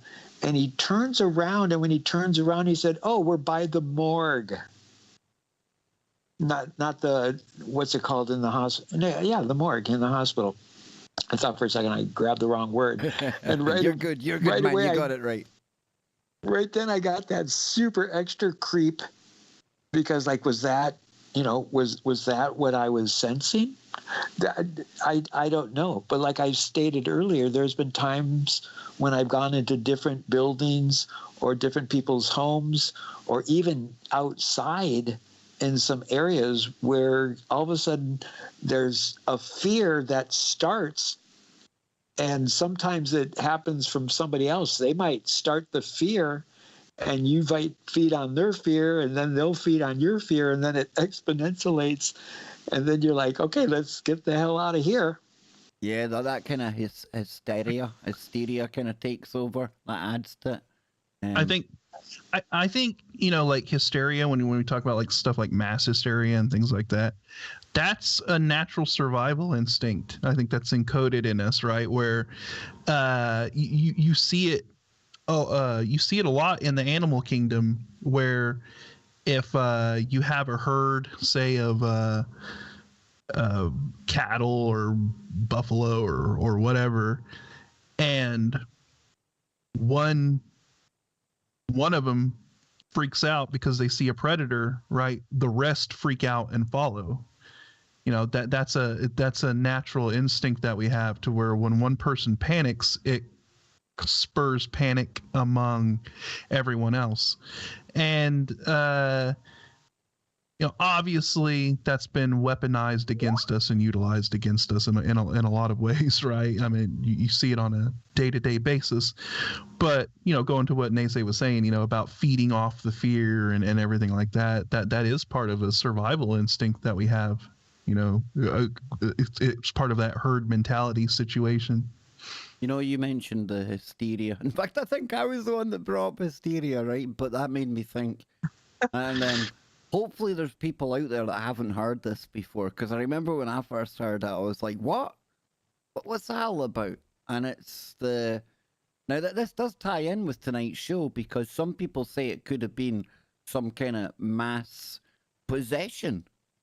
But how many people have heard of the dancing mania of the 14th, or between the 14th and 17th centuries? Huh? Take a look at this, folks. This is quite a cool one. Dancing mania, also known as dancing plague, choreomania, St. John's dance, and St. Vitus dance was a social phenomenon that occurred primarily in mainland Europe between 14th and 17th centuries. It involved groups of people dancing erratically, sometimes thousands at a time. The mania affected men, women, and children who danced until they collapsed from exhaustion. Now, one of the first major outbreaks was in Aachen, in the Holy Roman Empire in modern-day Germany, in 1374. And it quickly spread throughout Europe. One particularly notable outbreak occurred in Strasbourg in 1518 in Alsace, also in the Holy Roman Empire, now France. Affecting thousands of people across several centuries, dancing mania was not an isolated event, and was well documented in contemporary reports. It was nevertheless poorly understood, and remedies were based on guesswork. Often musicians accompanied dancers due to a belief that music would treat the mania, but this tactic sometimes backfired by encouraging more to join in. There's no consensus among modern-day scholars as to the curse of the dancing mania. Several theories proposed range from religious cults being behind the processions of people dancing to relieve themselves of stress and put the poverty of the period out of their minds. It's speculated to have been a mass psychogenic illness in which physical symptoms with no physical cause are observed to affect a group of people as a form of social influence. And the reason I bring it up, and the reason I think it does tie into tonight's show, is that from some of the reports, people that actually went through this and didn't collapse of exhaustion, or at least told the tale, said that they actually were thinking that they were wading through blood. They were cast into somewhere very, very dodgy and dark and scary indeed. And that's what's led people at times to say, was it demonic possession? Was it aliens? Was it ghosties? I don't know, dude.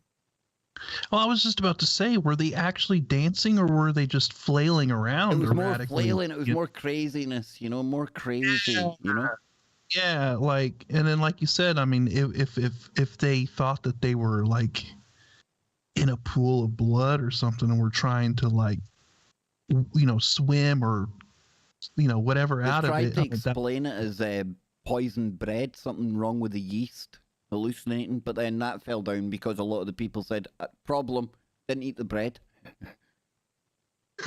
Yeah. So I was thinking that as well. I was like, well, maybe was it a case where you get those psychedelic fungi that grow on the wheat or whatever and can cause. But if people weren't eating the bread and this was still occurring, there was obviously some kind of a phenomenon occurring that was causing this, and I don't know.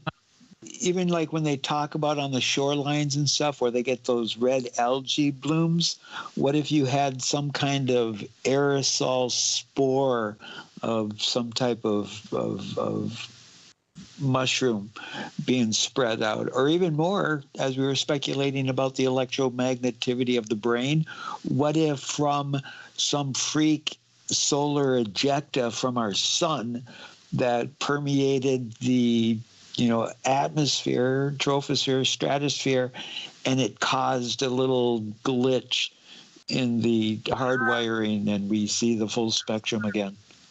That's an interest. I was kind of thinking that as well. I mean, wasn't that time period? Wasn't that around the time when there was a lot of solar flare kind of activity, and you had the mini ice age that was kind of occurring around that? I mean, we don't know what kind of effects solar flares and stuff were having on the planet at that time as well. And if there was a lot of weird things going on with the magnetic field and a lot of charged particles and all of that affecting, I mean, maybe we were dealing with people's Could be, dude. Could be. Like, now, before you get to the ghosty stories you've got here, just a quick bit, just to add on. Says here, earliest known outbreak of dancing mania, 7th century, and it reappeared many times across Europe until about the 17th, when it just stopped abruptly. That's weird as well. One of the earliest known incidents occurred sometime in the 1020s in Bernburg, where 18 peasants began singing and dancing around a church, disturbing a Christmas Eve service. Further outbreaks. Now that one there, 20-odd people around a church, maybe not so bad, but there's other ones that were like thousands of people, Another of the biggest outbreaks in July 1518, Strasbourg. They call it the dancing plague of 1518, where a woman began dancing in the street and between 50 and 400 people joined her. Further incidents occurred during the 16th century when the mania was at its peak. In 1536 in Basel, that's Switzerland, I believe, involving a group of children. 1551, Anhalt, involving just one man. Now, is it really an outbreak of dancing frenzy if it's one man? What's the criteria for dancing mania? One man. Maybe it has to do with the way in which they're doing it, right? These weird contortions or flailing. Maybe there's a trademark of like, oh, he's got the dancing plague or whatever. So even if got it the is MC Hammer moves on, man. That's that. Yeah, maybe stop. Well, you look at yoga and things, right? Yoga and things. People say you're opening yourself up there. You do certain moves and the old Kundalini stuff, and is it some kind of spirit that was trying to get them to move in that? There's so many ways you could take this whole dancing plague. I think we'll have to revisit it, guys. I think we're going to have to revisit it on our show. Yeah, there's something really... It deserves further investigation before we delve into it deeply. Yeah. Yeah. Scotty, Indeed. come on, man. Take us to Ghosties. Where do you want to go? I have a woman's nightmare that leads her that led to the discovery of a secret door in a haunted hotel. I'm every woman's nightmare, so I'm told. There we go. All right, so it says here, a woman had a nightmare about a secret door hidden behind a mirror in her Waxahachie, Texas salon, and Where's it actually she from? came Where's true. she from, Scott? You notice how I said that very, very, Awesomely. very and fast? You know why? Come on, Because my mom grew up in Waxahachie. Waxahachie. Now that is something I would have been sitting for 10 minutes stumbling over. What? Waxahachie. Only in America. Brilliant. Big shout out to Scott's mum. Come on, I've got to give Tana some dopamine. I give my mum dopamine. So Tana, come on, take the dopamine from me. Oh, hold that thought, Scott. Hold that thought. We're on the break already. Can you believe it? Boom. 2 hours down, 1 to go. Oh, this has been a really good Freaky Friday. Old school ghosts, ghouls, goblins, and a whole lot more. Join us after the break. Don't go anywhere. Holy shinoly, ladies and gents. That is pretty quick. Yeah, MD in the chat room says, great find. I studied history for over 25 years, and that's a new one. That makes me so happy. So happy. I love it when somebody gets something new. Yeah, I love it when we're able to bring new information to someone. No. Jennifer P donated $20 through Super Chat. Thanks for keeping this solitary girl entertained. I'll keep you posted if I find any meteorites or alien, during my travels throughout NM. Jennifer, I would love for you to call in to the Kev Baker show or come on someday. Whether you find something or not, just tell us about what it's like going out looking for them. That's pretty cool stuff. Pretty cool. I'd be doing that if I was somewhere where you could go do that. Meteorite Well, remember hunting. the easy alien check that I've put out there? Do you remember what that was? The pinky finger. Look at the gap between your pinky finger and the tip of your ring finger, and if it's more than an inch of difference, you're an alien. Oh boy, I'm an alien. But then I've got this other broken one that you can't see, Nathan. You see that one, Scott? That is a really bends the wrong way. See it? That's very, very bent. Pinky. Very bent finger. Look. Oh, I should send you a picture of some bent fingers. I take it that finger did not have a good day at some point. I was playing Shinty. Now people all over the world are looking at each other going, he was playing what? Yes, I was playing Shinty. Shinty. It's a Scottish game. It's like hockey with no rules. 12 versus 12. It's pretty barbaric, and it's played with sticks like the hockey. And one day I went in for a tackle. The other guy's stick came right up my stick and took my pinky along with it and bent it the wrong way. And it never went back the same way again. But I'm told it bends at just the right angle. Now, what that right angle might be, I don't know. No idea. No idea what people are hinting at there. But, yeah. Before we digress into real silliness. And you also have, like, the ultimate. You have the ultimate pinky finger for when you're drinking tea, huh? Oh, ultimate. Oh, wow. Oh, what if that was a way to make a shout out? Krona through Super Chat. Just so I can say Brian. You see, look at that. It's weird, right? The super chat came up on the screen before it even came up in my chat room there. Boy, oh boy, Streamlabs is on fire today. I'm telling you. Thank you, Sid. Thank you, Jennifer. Thank you, Geraldine, as well. I think it was on PayPal. Listen, thank you so much, honestly. Guys, I'm having a blast. My lungs, they're spacious this week. I'm not sitting here. This time last week, I was sitting thinking, can I make it to the end of Freaky Friday? Well, will I make it to the end of our own show? This week, it's all good, boys. I was feeling for you, Kev. I was like, oh man, I was feeling bad for you. But listen, that's what. Listen, folks. I didn't get a chance to thank Scott and Nacy enough, and I don't thank them enough anyway for what they do on KBS and the three of us together here on Freaky Friday, and that's why when that happened last week, guys, I was that was one thing I didn't need to worry about, because I know you guys have got my back, and that means a hell of a lot to me. It really does. So before I get all mushy and weepy and oh, I love you guys, let's head back to the network. Nobody needs the Kev Baker love-in show. Come on, man. Love you, man. We are TFR. Indeed we are. We are 20 seconds behind. Nacy, I should really like employ you like to be like my producer. I need somebody in the background to tell me when to go, man. Tell me when, you know. No, I think I need you more to hold my leash than for me to have It's dude, teamwork. You see, we all like we've all got each other's backs on different things. You see. There you go, man. There you go. Teamwork makes work. Oh, see, we're even getting all the cliches here. This is awesome. Here we go. And Faith, I know all you people out there in Chatland have my back. I should have said that as well. Here we go, folks. Let's do it. Let's do it.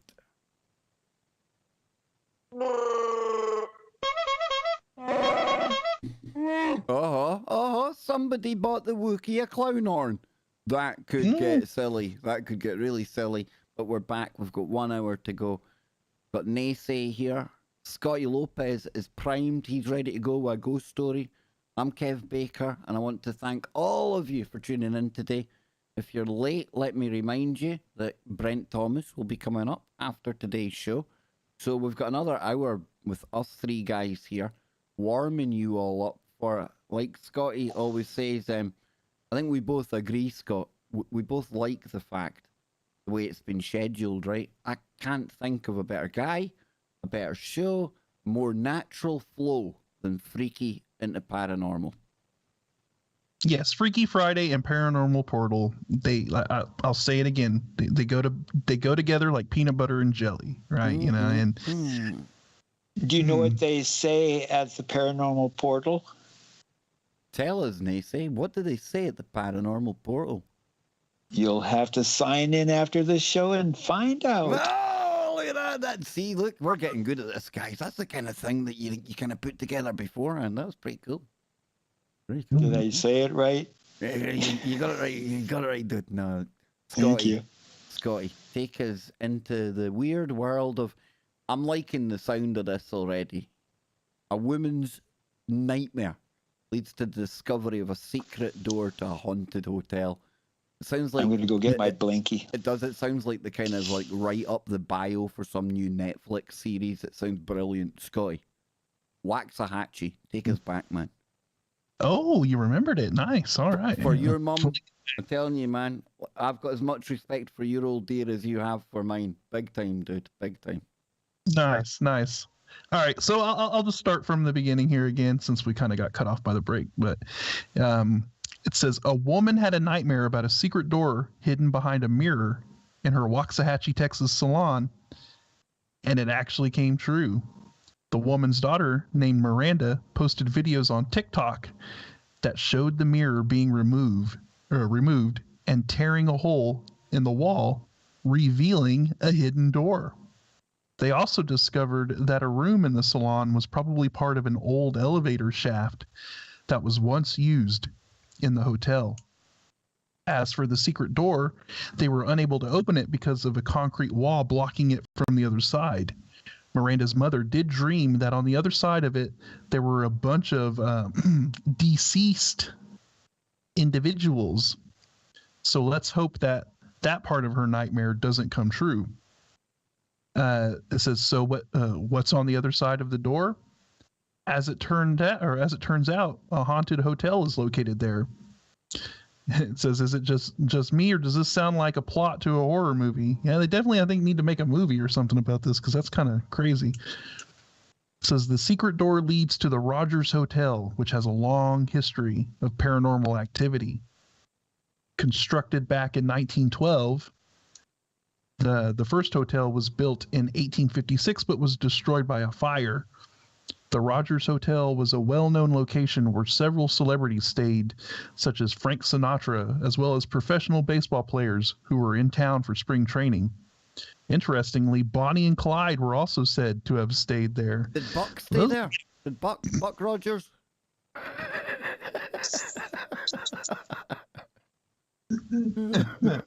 know, it's crap, I know. Did Mr. stay there? Mr. Rogers?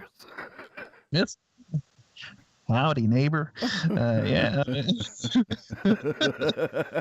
Lady Elaine did stay there for a brief stint. Telling you. These haunted hotels, boys. They're a thing. They're another one we can add to the list, the hotels. Yeah. A haunted hotspot. Yeah, because you have like the Stanley Hotel and all that in Colorado. The Cecil or the Cecil Hotel in LA as well. The Elisa Lam one, the one that the Night Stalkers stayed in. Dang, that's a place. Ooh, yeah. Scotty, have you been to Las Vegas at all? No, I have not. So when we were struggling to try to keep my site, we drove down to San Diego to go to Tijuana for some treatment. And on the way there, we stayed at the Luxor. And it was the creepiest thing. And even from the moment we walked in, my oldest daughter was like, I don't like it here. And she actually jumped up in my lap in my wheelchair and stayed in my wheelchair until we got to our room because she was more creeped out than all of us. Yeah, there's something about that Luxor Hotel.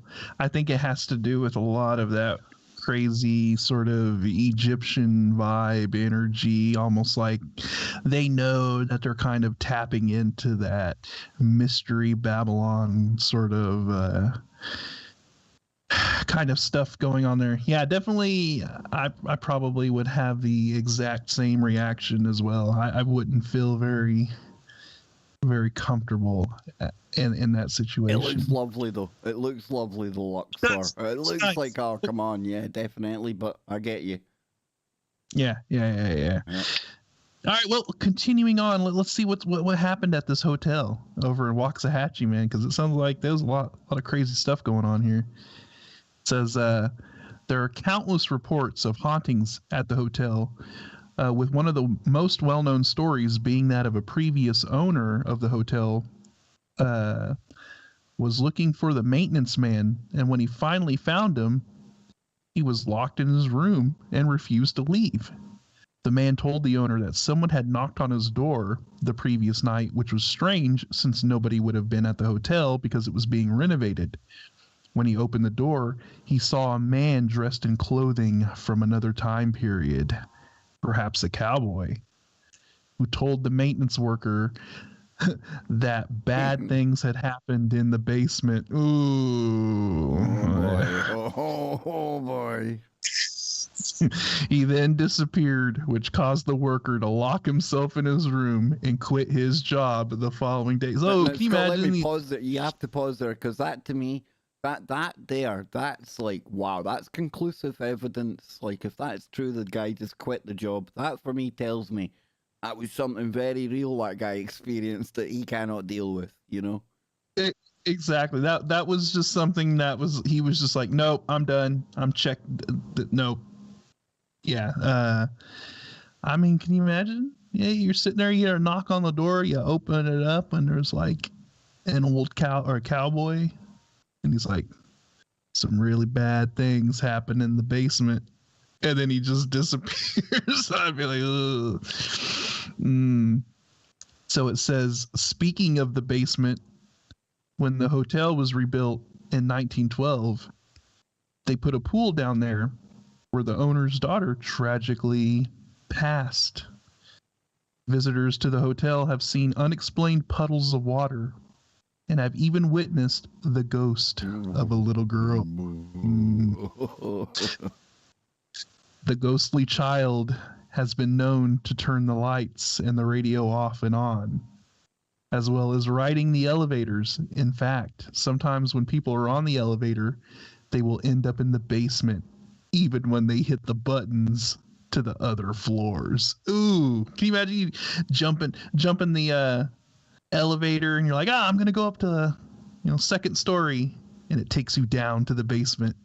Yeah, No matter what. it's just throwing me back to Lisa Lamb and that Cecil Hotel and all that weirdness with the elevators and things. And of course, we had Nacy and Jimmy the other night. The elevator, Scott. The elevator symbolic, according to the music of Prince, of being the vehicle, the journey taken to go down to the bad one. The other prince, the Prince of Darkness, my friend, Ooga Booga. Ooga Booga, indeed. Yeah. Mm-hmm. Mm. Oh boy. Well, oh boy. Uh-huh. Well, finishing up here, it says other paranormal activity includes staff members and visitors hearing unexplained footsteps, disembodied voices, and seeing apparitions. Specifically on the 4th floor, others have heard the door handle shaking when nobody was on the other side. That's definitely one creepy location. So Miranda's mother should probably be thankful that there's a concrete wall between the hotel and the salon. Now, you know what? I think that there's a possibility that her nightmare might be true, especially if that ghostly cowboy told that dude some bad things happened in the basement. It makes you wonder maybe what... Bad shenanigans, man. Bad shenanigans. And you look at hotels as well. Many of them, quite rightly, opt not to have the 13th floor in there. Hotels, we rattled off haunted locations earlier on, but haunted ships, ghost ships, that was thrown into the chat room. We've got hotels. You mentioned the one in Colorado, the one from The Shining. What's the name of that one again? I think it's the Stanley Hotel. That's it, yeah, the Stanley, yeah. And then you got the Cecil that I keep referring to. I suppose it's like a prison. It's like a hospital, right? You've got so many different people with so many different stories, so many different energies. Unfortunately, people passing in these locations as well. There's something about these places, Nacy, isn't there? That for whatever reason, and I can't pinpoint it, but spirits dwell there. They get stuck there.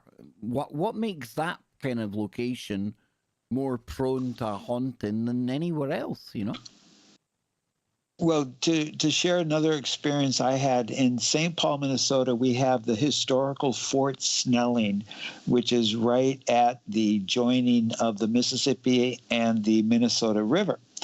And in the flatlands below is where a bunch of Native Americans, especially the Lakota, Dakota, Nakota people, and the Anishinaabe, they gathered there and died of smallpox and pox and stuff like that. Now, I was always intrigued about Fort Snelling, and me and a friend of mine, we went there to go check it out, and then they have a trail that kind of goes down towards the river, and it goes off, and it goes around the grounds of Fort Snelling. And this is one of those occurrences where me and my friend, she was a female, we were walking down there, and as we started getting closer and closer down to the flats where the rivers were, she started getting freaked out. And then all of a sudden she just brought it up about like, I'm getting creeped out. And I'm like, I'm feeling it too. And we tried going further, and we got to the point where we're like, let's get out of here, because she felt it first before I did. And this goes back to that whole thing of being women, maybe being more sensitive, and the man has to be masculine and macho. But, I would say it's maybe just wiser to trust your gut instinct. And if it says to get out of someplace, it's probably a really good thing to just pay attention to and be safe. Think of that. We were talking earlier on about, we were joking about letting off the blocks on our brains and opening up more kind of capacity, but we've got other parts of the body that can kind of do the thinking for us. The gut, the heart, these things are said to have like very kind of powerful properties to them. And I think when you get that gut feeling, even as a child, there's a part, you get that gut feeling when you're doing something wrong. Internally, or at least if you're not a budding psychopath, internally when you're about to do something wrong. And it always gives you that chance, that opportunity. And like Nacy is saying as well, It always kind of gives you a heads up when something ain't quite right. You usually That's know your when something's about to happen, even if it's only just an instant before it, Scott. There's something there that tells you, "Oh boy, stand by." You know what I mean? it's your sixth sense, and everybody has it, you know. But some people can feel it more. You know, they have the ability to tap into it more than other people. But we all have it, and we all experience it at some point. Like you said, I mean, unless you're like some kind of a psychopath or something like that, or yeah, or you just run into a situation no regard. But yeah, that gut feeling, that's what that is. The gut feeling. And yeah, your gut is tied to your brain. It's essentially an extension. It's been described by, it's been described as basically your secondary brain. There's a lot going on in your gut, and that's why you get that feeling, right? When something's not right, you start feeling queasy. You feel it in your gut, you feel it in your stomach, and that's your sixth sense telling you, hey, something's not right. You need to get out of here, and yeah, the unfortunate thing is a lot of people don't listen to their gut, and it ends up getting them in trouble. Oh, hindsight's a wonderful thing. If I had my time over again, I would have listened to it from when I was knee-high to a grasshopper. And it would have kept me really, really on the right path. Not that I ended up on the wrong path, but it definitely would have made me avoid situations I would rather maybe have not got into. Let's put it that way. Kev, well, think of the times. Hold on, they say. Hold on. I'm sorry. Is there some synchronicity going on here? Because there's somebody in the chat named Davy Jones Locker. Whoa. Now that is a bit weird, isn't it? Because there's already a synchronicity with the story that you're about to get into in a moment. We've got, you see, this just shows me it's the golden thread I talk about. It's that golden woo that strings everything together. Like somebody said earlier on as well, I love it here. It's all like family. You can just chill out, kick back, listen to these stories. And I think that's because we are all family. That's the big secret, right? We're all connected. I just found that very, very odd, beings that we had this story pulled up, and then there was even a more weird synchronicity about the story because you had it pulled up. I recognized the thumbnail for it right away. Nacy, I know you wanted to jump in there with something before we hand over to Scotty with this really weird story that ties in with Davy Jones' Locker. Well, you know how I've shared, being in the military, especially the Navy, and my fondness of the ocean. And let's be hearing the next story, shall we?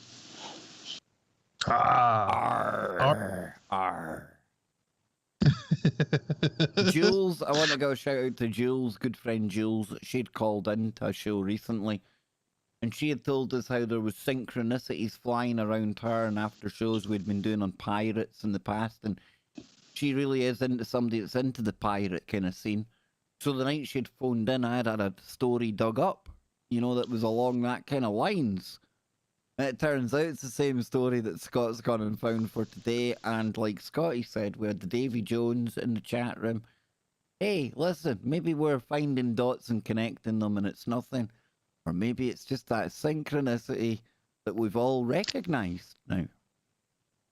I think I'm leaning towards the synchronicity. We aspect. Are living in a material world. A material simulation, please. And they say a material simulation. So we're going to talk about the mysterious fiery ghost ship of Northumberland Strait. It says stories of mysterious ghost ships have been a staple of high seas mystery since time unremembered. One very persistent and well-known local tale of a ghost ship comes from the Northumberland Strait and the Gulf of St. Lawrence of eastern Canada. The strait is defined by the Prince Edward Island and the shores of the Gulf and separates Prince Edward Island from Nova Scotia and New Brunswick. The Northumberland Strait is popular with tourists in the summer months due to its sandy beaches and uncommonly warm water temperatures at that time, and becomes a frozen wasteland in the winter months. The area has a long history with plenty of legends and folklore, but one of the most popular and pervasive here is that of the infamous flaming ghost ship. What has come to be known as the ghost ship of Northumberland Strait has been allegedly sighted in the strait for centuries, usually appearing as a 3 or 4 masted schooner with sails of pure white, which materialized out of thin air. They are very often ghostly crew members and dogs seen on the decks.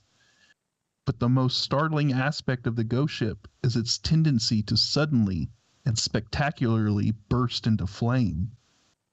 Sometimes this blaze will cover the entire vessel, while at other times it engulfs only the sails, and the spectral crew is said to show no reaction at all to this very fiery state.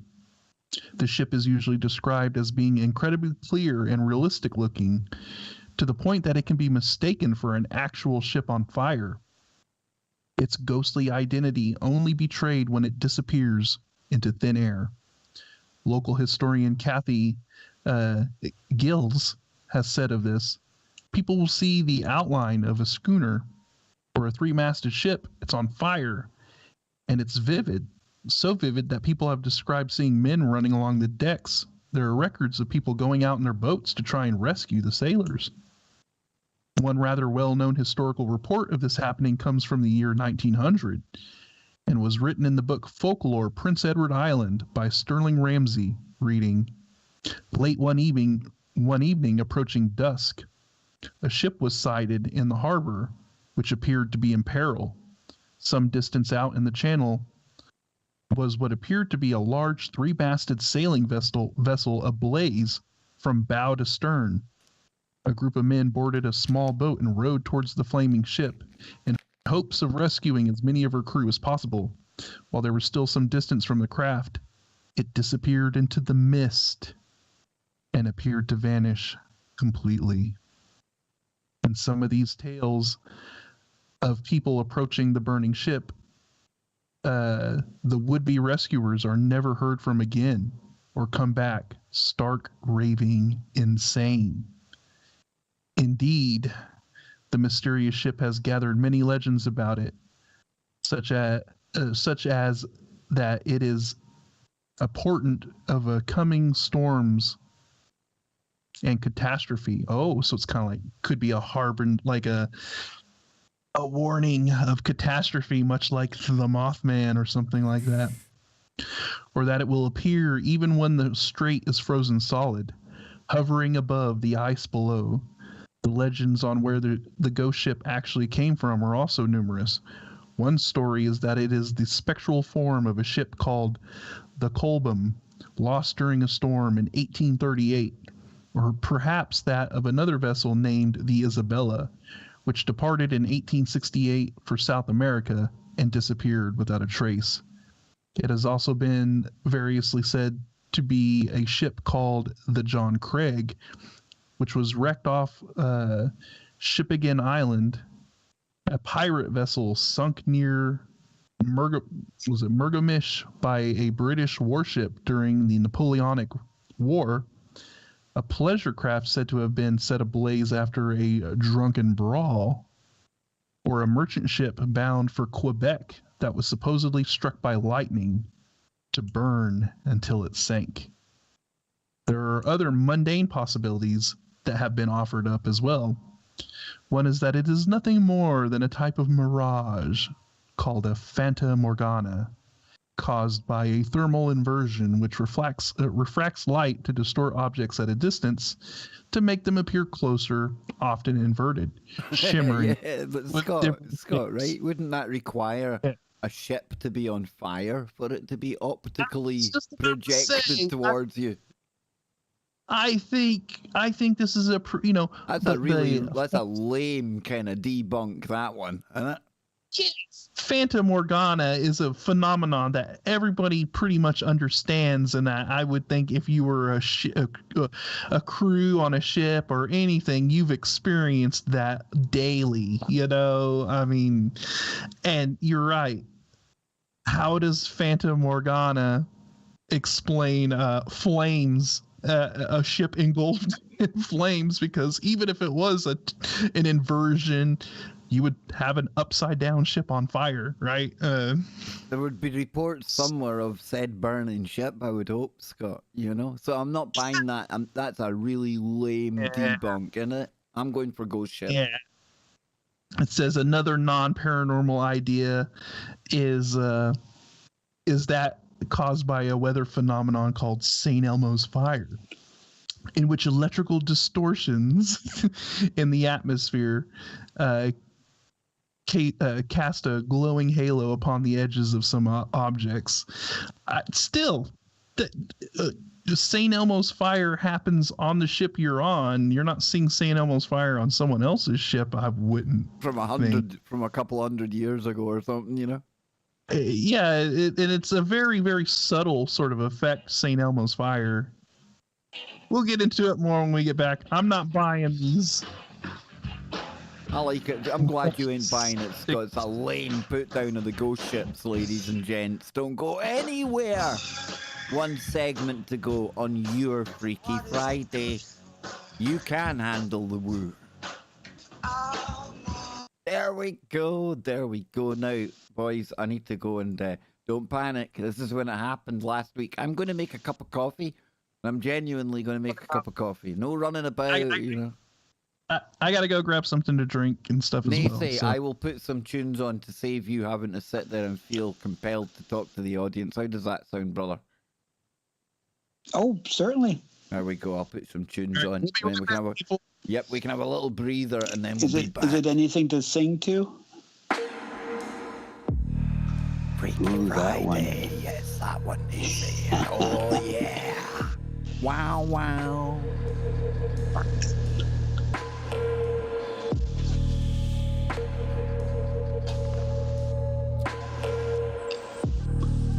Welcome, one and all. Do you feel the call? Freaky Friday with the Woo Crew. We'll be back after this brief, entertaining, visual, horrific occurrence.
Who's that?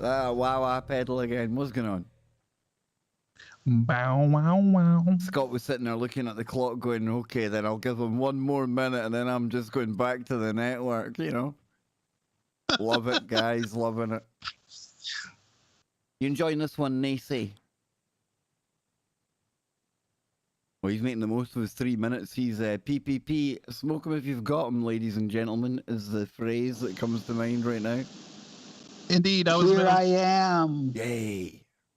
Hey. You enjoying this, like Nacy? Because hurricane. I know this takes you right out of your comfort zone, dude. Are you enjoying just the unscripted mania that we have here on a Freaky Friday this week?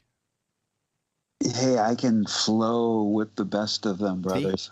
See, we know that, dude. We know it. That's it. That's how it works around here. Although I must But you know, say, though, it was a nice change to do some pre-planned shows too. We need to find the blend, boys. The blend, the balance. Balance. Yes. yeah, I was pondering that a little bit about like maybe when we get close to the new moon, I might, grab hold of Renzo and throw up some slides again and present it to you guys. Why don't you bring Renzo on the next time you do slides? I think that would be a nice way to pay Renzo back for helping you out. She would be absolutely ecstatic to have the opportunity. Renzo annoys me. Not Renzo, but Renzo's YouTube channel. Why does it annoy me? Because Renzo struggles to get over 10 viewers, and I can't understand it. So Renzo, that annoys me, and I'm going to go out my way to try and help you get more viewers over there. It's my mission, and I have chosen to accept it. So definitely bring Renzo along next time, Nacy. We're not even asking her, we're telling her. Let's do it. We're going back to the network. Real quick, our Australian buddies are wanting to join us again. Okay, here we go. John and Wayne.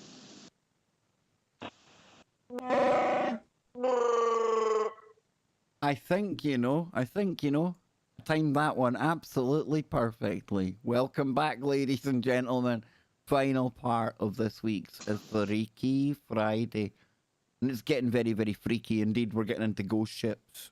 We didn't get anywhere near goblins yet. Have we been anywhere near? We've kind of covered ghouls. Yeah, we'll do the ghost ship, and then I'm going to find a goblin story. I have to find a goblin story before we leave today. Well, before Scotty jumps into the ghost ships again, do either one of you remember a book which became became a movie too called The Fog? And it was a little bit on that premise, and I cannot for the life of me recall if it was based on some theory of what Scotty's talking about. But the premise of the movie is that this ghost ship and those ghosty entities on the ship come ashore for revenge. And I think it was something about that the town set the ship on a fire and all the people burned on the ship. Oh, is that a spoiler? The movie was made in like the 70s. We do spoilers here. We do spoilers, especially if it's the 70s. I mean, there's got to be a cut-off point where you say you just take it for granted that it's not going to spoil it for anyone, right? Surely. Somebody's out there going, you're going to watch that and then you spoil spoiler thing. It doesn't apply anymore. Yeah. Now, if somebody was to tell me what happens at the end of the Winter Soldier, which is finishing up today, I'd be really, really irked. I'm not even going to look at the chat room now in case somebody tries to spoil it for me. so no, we're not going there. But his arrow hits the target. Yeah, telling you. So listen, before I hand it back to you then, Scott, Nacy was mentioning that we were going to go back down under and get our Australians back on at some point as well. Sounds brilliant, but I've already kind of got that covered. Because we're going to be doing a men's business show and we're going to be doing a women's business show. Now, whether that's a Freaky Friday or a KBS, we're still to determine that. Everything happens at the right time when it's meant to happen. And I've thrown that ball into Donnie's court. I've thrown that ball out to Luna. You like how I delegate it, Scott? I just kind of slopey shoulders. You get that organized, and I'll just come in and we'll do the show. You see? So it's going to happen. That's going to be great. And to finish up today's show, we're going to go back to the ghost ships. And then I'm going to be determined in the background here to find a really cool goblin story. Or I could share the old hag story of mine. Love it. That your definitely choice, your call. The old hag sounds perfect. Scotty, back to you, bro. All right, so other theories about what this ghost ship could possibly be include that it's the reflection of the moon off of fog. Not buying that one. electrical atmospheric disturbances, ignited gas from submarine coal beds, or even bioluminescent marine organisms. However, these explanations don't really explain how so many people, often hundreds at a time, can see the same thing and be so convinced that it is a very real-looking ship on fire that can appear or disappear in the blink of an eye, making it difficult to find a scientific origin. The historian Gillies has said, some people think there might be a scientific explanation of what's happening out there, but there have been many times when the ship was sighted by many people on the same night. It's been recorded so many times that there's something there, but nobody has a real explanation for it. It is still unknown just what this phenomenon means or what its origins are. What is this ghostly flaming ship that keeps being seen at this place? Is it indicative of some sort of paranormal phenomenon, or can it be explained in rational terms? Whatever the case may be, these stories have been circulating for hundreds of years and show no signs of disappearing. For now, the flaming ghost ship still lurks out there in this place, stirring the imagination and debate. So, yeah, I mean, I think there's something weird going on. I think people are, what they're seeing is definitely a legit paranormal kind of phenomenon. And, so that went right down there. Hang on, am I sounding all right now? For some reason, yeah, I must have knocked my volume down. But water. Now I can't prove anything, right? Obviously, but we can look at some of the magical properties of water. You've got the water experiments. I know some people are kind of iffy whether that's a thing. I think it was a thing, absolutely. I think it's been recreated by people doing other stuff as well, where intentions, water can almost like be affected by it.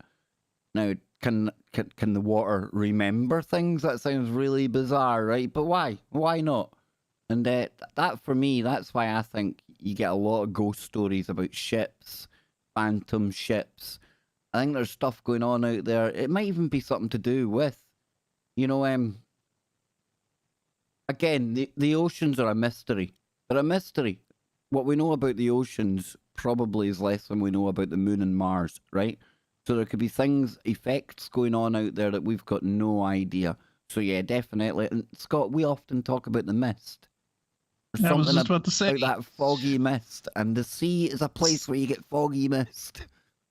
So I don't know what to do. I don't know. You get a massive abundance of fog and mist in the on the sea. So and for them to see this thing disappearing and reappearing out of the mist, out of the fog, maybe we're dealing with one of these areas where there's some kind of a natural energetic vortex as well, right? And something from the past, maybe some event from the past is phasing in and people are seeing it and then it's phasing back out. Who's to say that they're not watching a replay of something that occurred out there? Yeah. From experience, being on the ocean, there is an absolutely eerie feeling when you are on a ship in the middle of the ocean and you find yourself in a very dense fog where you can't see more than like 10, 12 feet in front of you. Yeah, we're sitting here talking about ships and ghost ships, and we're forgetting Nacy, like Joe Joseph. He was out there on the ocean. He'd tell me, even without the fog and the mist, right?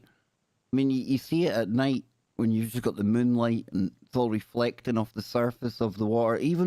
Don't even throw a storm in there. I mean, that must be quite ominous, right? Because there's no land. It's just horizon. It's just all around you. You're just alone, right? That must be kind of eerie. The full spectrum of emotions that you will have on the ocean, because you at one point you feel so connected to it, and then at another point you feel so insignificant, especially when you're going through like 40-50 foot swells in the middle of the ocean when only like 20 minutes ago it was just flat as glass. Or on your starboard side you can see a couple couple miles right at the edge of the storm. You know, as you're following along the edge of the That storm. must be weird. That must be really weird when you see the weather moving in, man. Right, and then you can see, as you know, sometimes we'll have to, depending on the intensity of the storm, you have to turn right into the storm.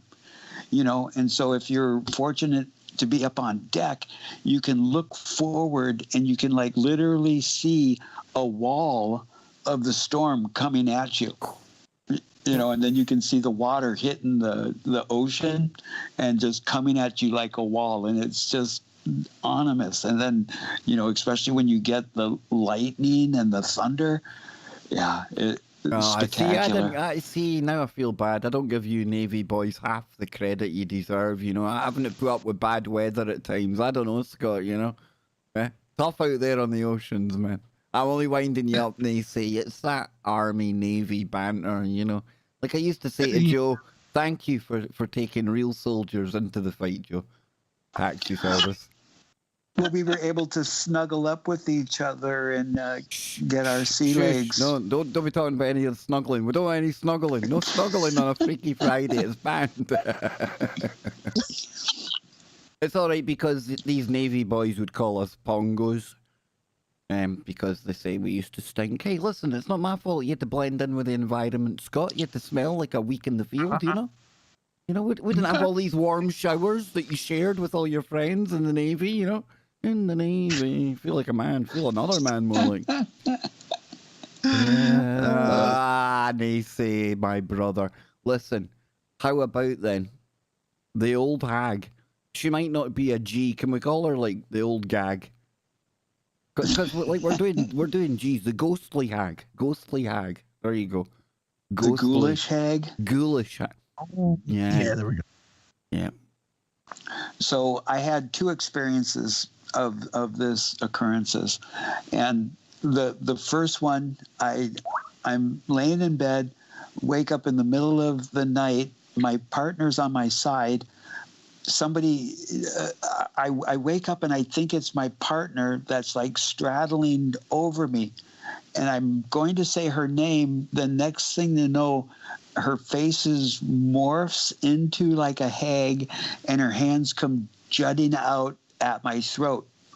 You know, and at first I couldn't move at all, you know, but then it felt like it took all my will just to start moving. And when I finally was able to start moving, it like just instantly vanished. The first experience. The second experience happened to me while I'm in my wheelchair. And Scotty can attest to this. On the back of the wheelchair, they have these safety wheelie, these little wheelie things to make sure you don't flip backwards, you know, and it's just like a preventative measure. Right, Scotty? Yeah, the wheelie bars. Yeah, on the back of the chair. And so if your chair can tilt back, if somebody puts a little bit of pressure on your chair, it will tilt back another inch until the wheelie bars stop it. Yeah. And so I'm tilted back sleeping in my chair overnight, tilted back. All of a sudden I wake up with this huge pressure on my chest. I wake up, I can't talk. And of course, I'm blind at this time. And so I start trying to speak to this entity to leave.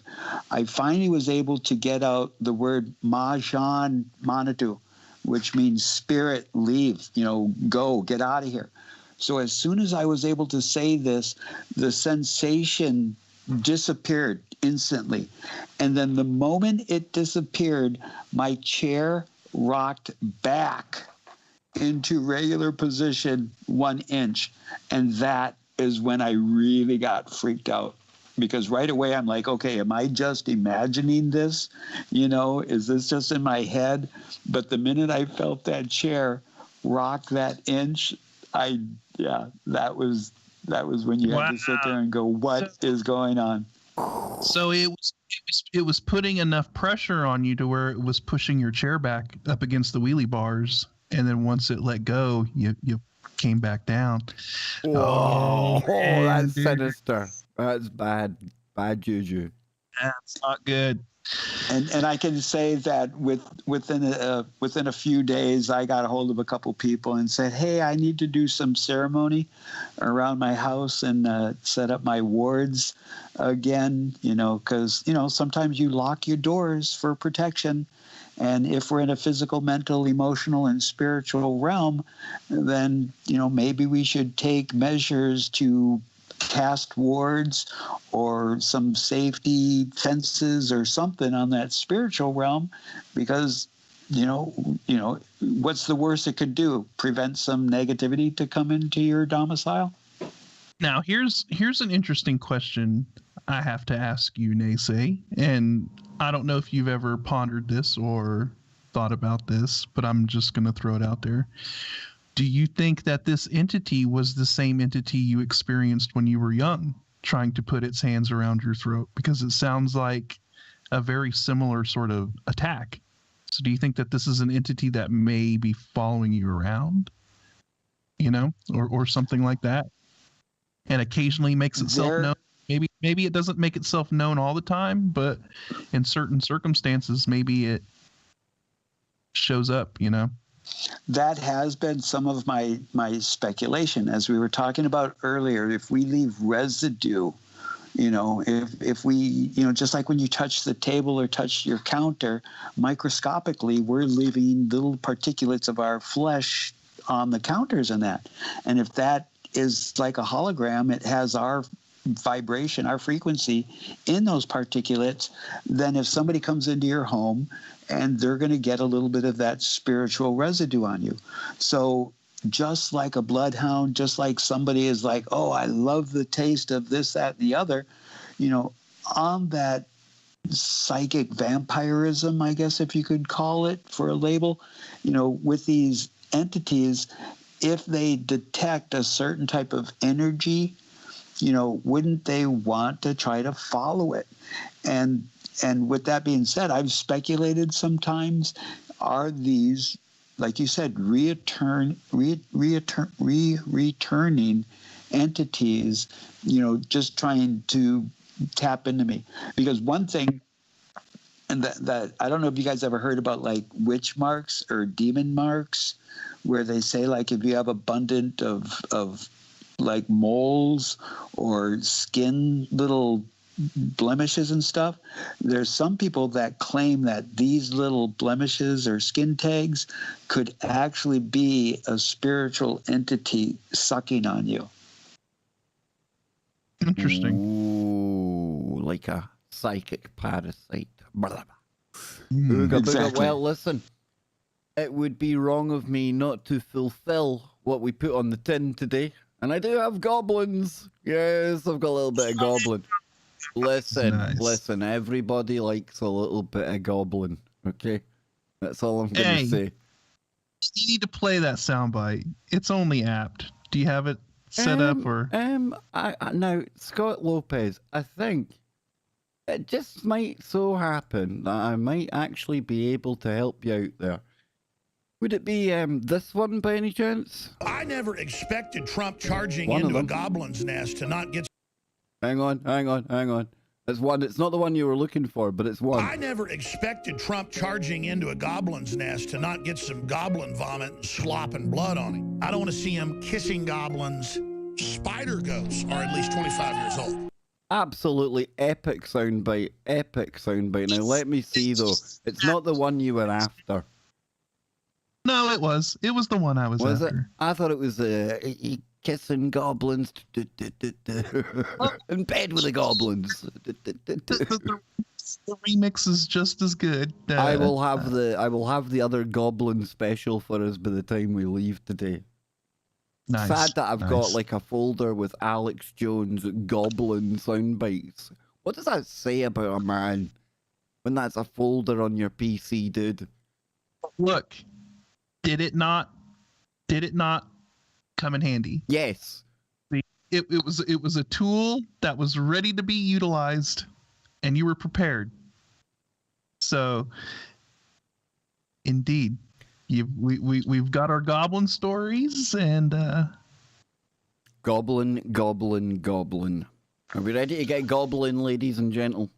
gentle.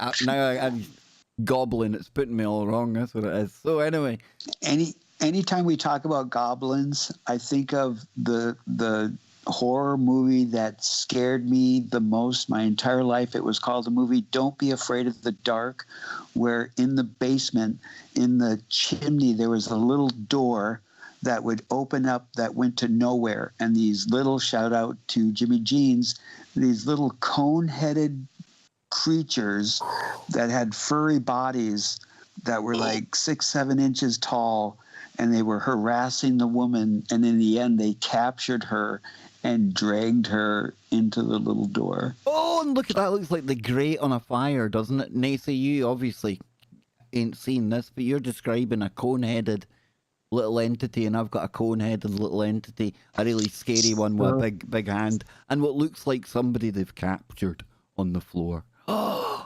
Oh boy, here we go. So goblins is a mythical creature of Germanic and British folklore, often believed to be evil or merely mischievous, opposite of the benevolent fairies and spirits of lore. Hey, black and white, you know, everyone's got to have its positive and its negative. That's where the goblins come in, folks. Like many such creatures, there's no single version of a goblin. The term is more generic for those small creatures that live in dark places and cause trouble. But in more recent years, the term has become more concentrated on green creatures that live in caves and terrorize children. Despite local variations, goblins have almost universally been described as troublemakers. I would call them more tricksters. But hey, one man's tricksters, another man's revolutionary, right? So they are simply tricksters and mischievous, like immature children or malevolent evildoers dangerous to human beings. Like many similar creatures, they have characteristics of spirits rather than beings existing in the physical world. Thus, they share similarities with ghosts, another G, and also the demons as associated with some Christian teachings and lore. Traditional cultures throughout the world also have stories and beliefs about figures that share similarities with the European goblins in Zimbabwe. Oh boy. Now that's where we start getting into Credo Mutwa and all that kind of jazz. One cause of a child being born with a disability is that a goblin called a Zvikkwambo, I'm not even going to try that again, may have impregnated the mother while she was sleeping. The mountain goblins of Japan, the Tengu, which are in the form of either an old man who has a long nose and walks barefoot, or a crow. Tengu having the wings, beak and claws of a bird, but that of the body of a man. It's like a Mothman. I was about to say, that's very cryptid Mothman-ish. That sounds like the Japanese Mothman. Have we ever looked at Japan for their supernatural? I mean, we know we've done the ghosts one time. Next week, I think I'm going to dig into, like... Supernatural of Japan? Yeah. The East. We'll look to the cryptids of the East. There you go. So it says, in early Tengu legends, they did such evil deeds as starting fires and kidnapping and doing really, really bad things to young people. They could also transform themselves into humans. Oh, that takes us back to where we started, right? Almost walk-ins, appearing human, and mislead people. In later Tengu legends, they become more mischievous and even helpful to people. One Tengu leader was said to have been a master of the martial arts. A legendary founder of the martial arts. So, listen, Bruce Lee, it all came from a goblin originally. You see, goblins are a thing. So it says the etymology. According to some traditions, goblins come from Gob or Gob, the king of the gnomes, whose inferiors were called goblins. Oh, forget goblins, we've got goblins. I like it. However, the name is probably derived from the Anglo-French, le gobelin, medieval Latin, gobelinus, which is probably a diminutive of gobel. Oh boy, he was a bad dude. A name related to the That word sounds like a kobold. blemish on your buttocks. It does, doesn't it? Goblin is also related to the French lutin. I tell you, I like my French. Hey, Donny.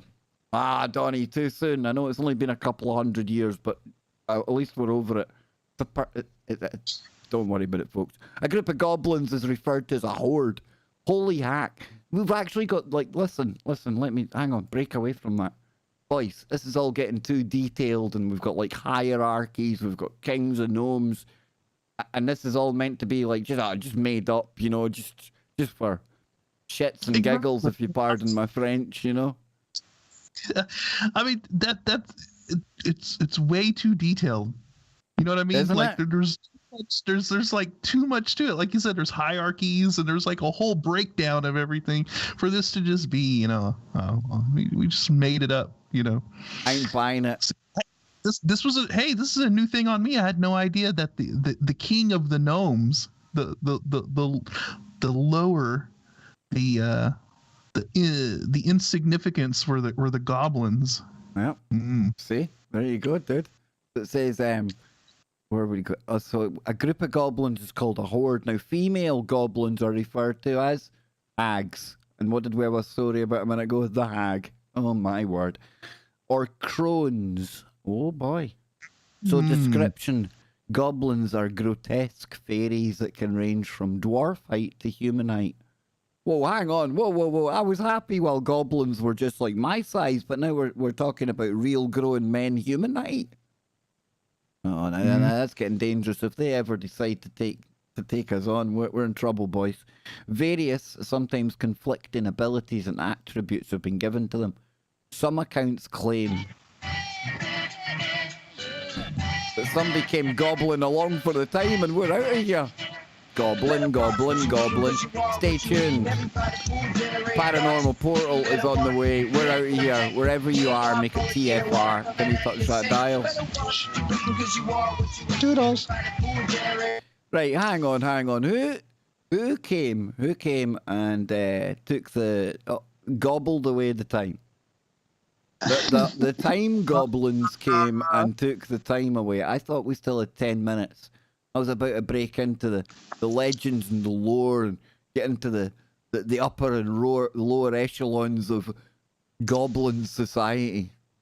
Something gobbled up our time. It did, didn't it? Sorry, my buddy's here in the background, and he enjoyed that. Tell your buddy. I concur. That deserves a good hearty laugh. I'd like to give my buddy a shout out. He's my dear brother Lonnie. If you guys remember, he's the one who, you know, he travels around the country and he comes through and he helps me out around my home. He's also the one that helped me do my ride down to the Capitol. So a shout out to my brother Lonnie, and thank you so much. Lonnie, all the way from Scotland, Lonnie. You must be a good dude if you're hanging about with Nacy. I'm glad. But he is Irish. Oh! I tell you, man, is there like anyone in America that isn't Scottish or Irish? I'm starting to think there's a thing going on here. There's like too many, man. Hey, well, we're a great big migration.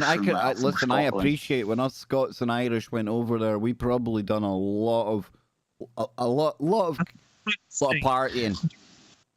During the 1800s, a lot of you guys came over. A lot of railroad got laid. That's all I'm going to say.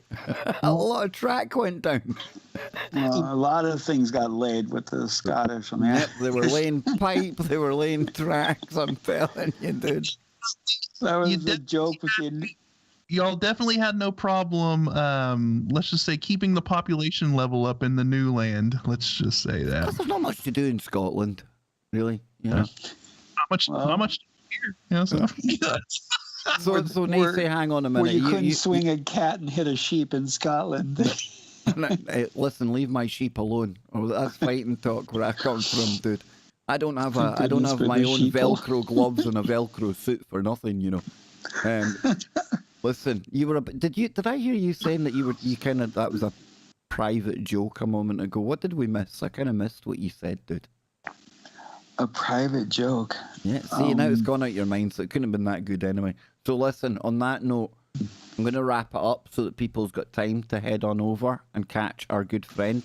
We don't just say it because we're live on TFR, folks. I, hand on heart, love Brent Thomas. Great guy, great show, and I can't think of a better way to go and carry on the kind of energy, the flow, the stuff that we've been talking about here than going and checking out Brent.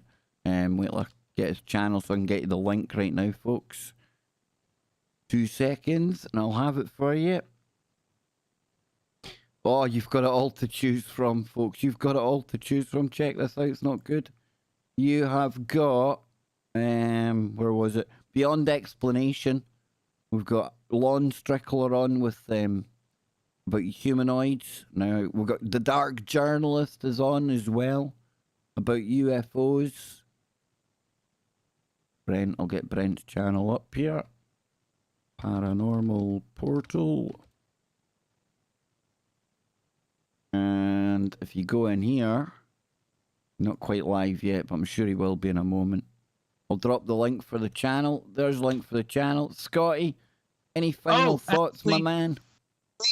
I believe, you may have to check, but I believe Brent might be taking a week off. All right. Well, if that's the case, then there's lots more for you to go and check out. In fact, if Brent isn't on, I would recommend Beyond Explanation with our good friend Lon. Oh, that's a good one. Yeah, Lon's usually a well-deserved week off for Brent, because that dude puts in so much work, and I don't think I've ever seen him ever take a break. No, you're right, dude. You're right.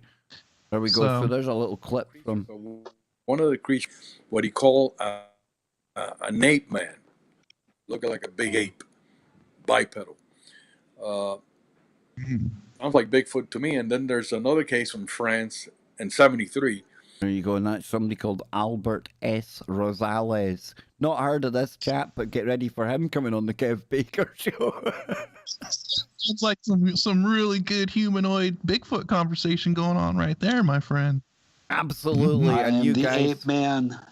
Guys. I am the ape man. Oh, hey, listen, whether you're the ape I'm man the or the walrus. walrus, you're our Nacy. Cuckoo choo. I'm warming up my wah-wah pedal in the background, boys. The fat lady is yodeling. She's getting ready to sing. And on that note, we are out of here. Thank you all for being here. Thank you for the supers. Thank you for the wee PayPal. Absolutely brilliant, folks. I've had fun. I hope you've had fun too. And keep your mind open. Keep looking for the woo, but not to the point where your brain turns to black goo.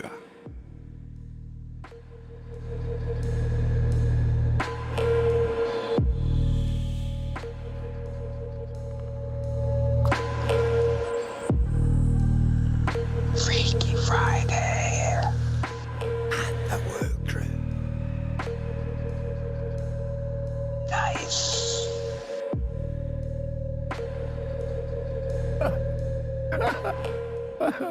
I was about to say, whoa!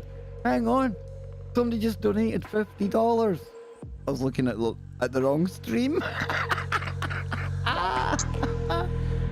Oops. Oopsie.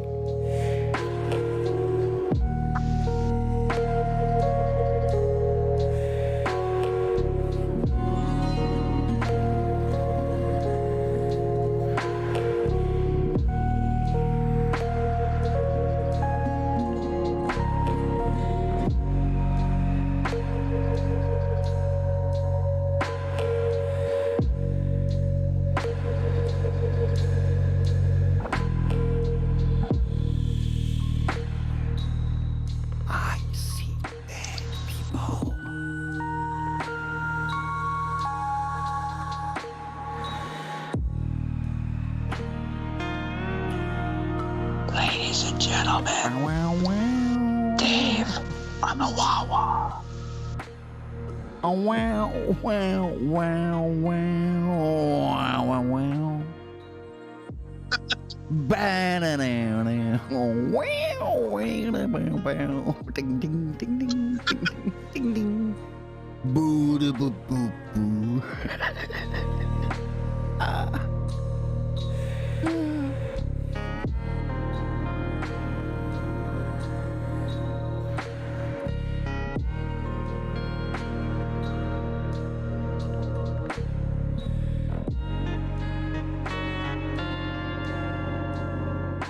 Big shout out for Nacy on the drums. Hey!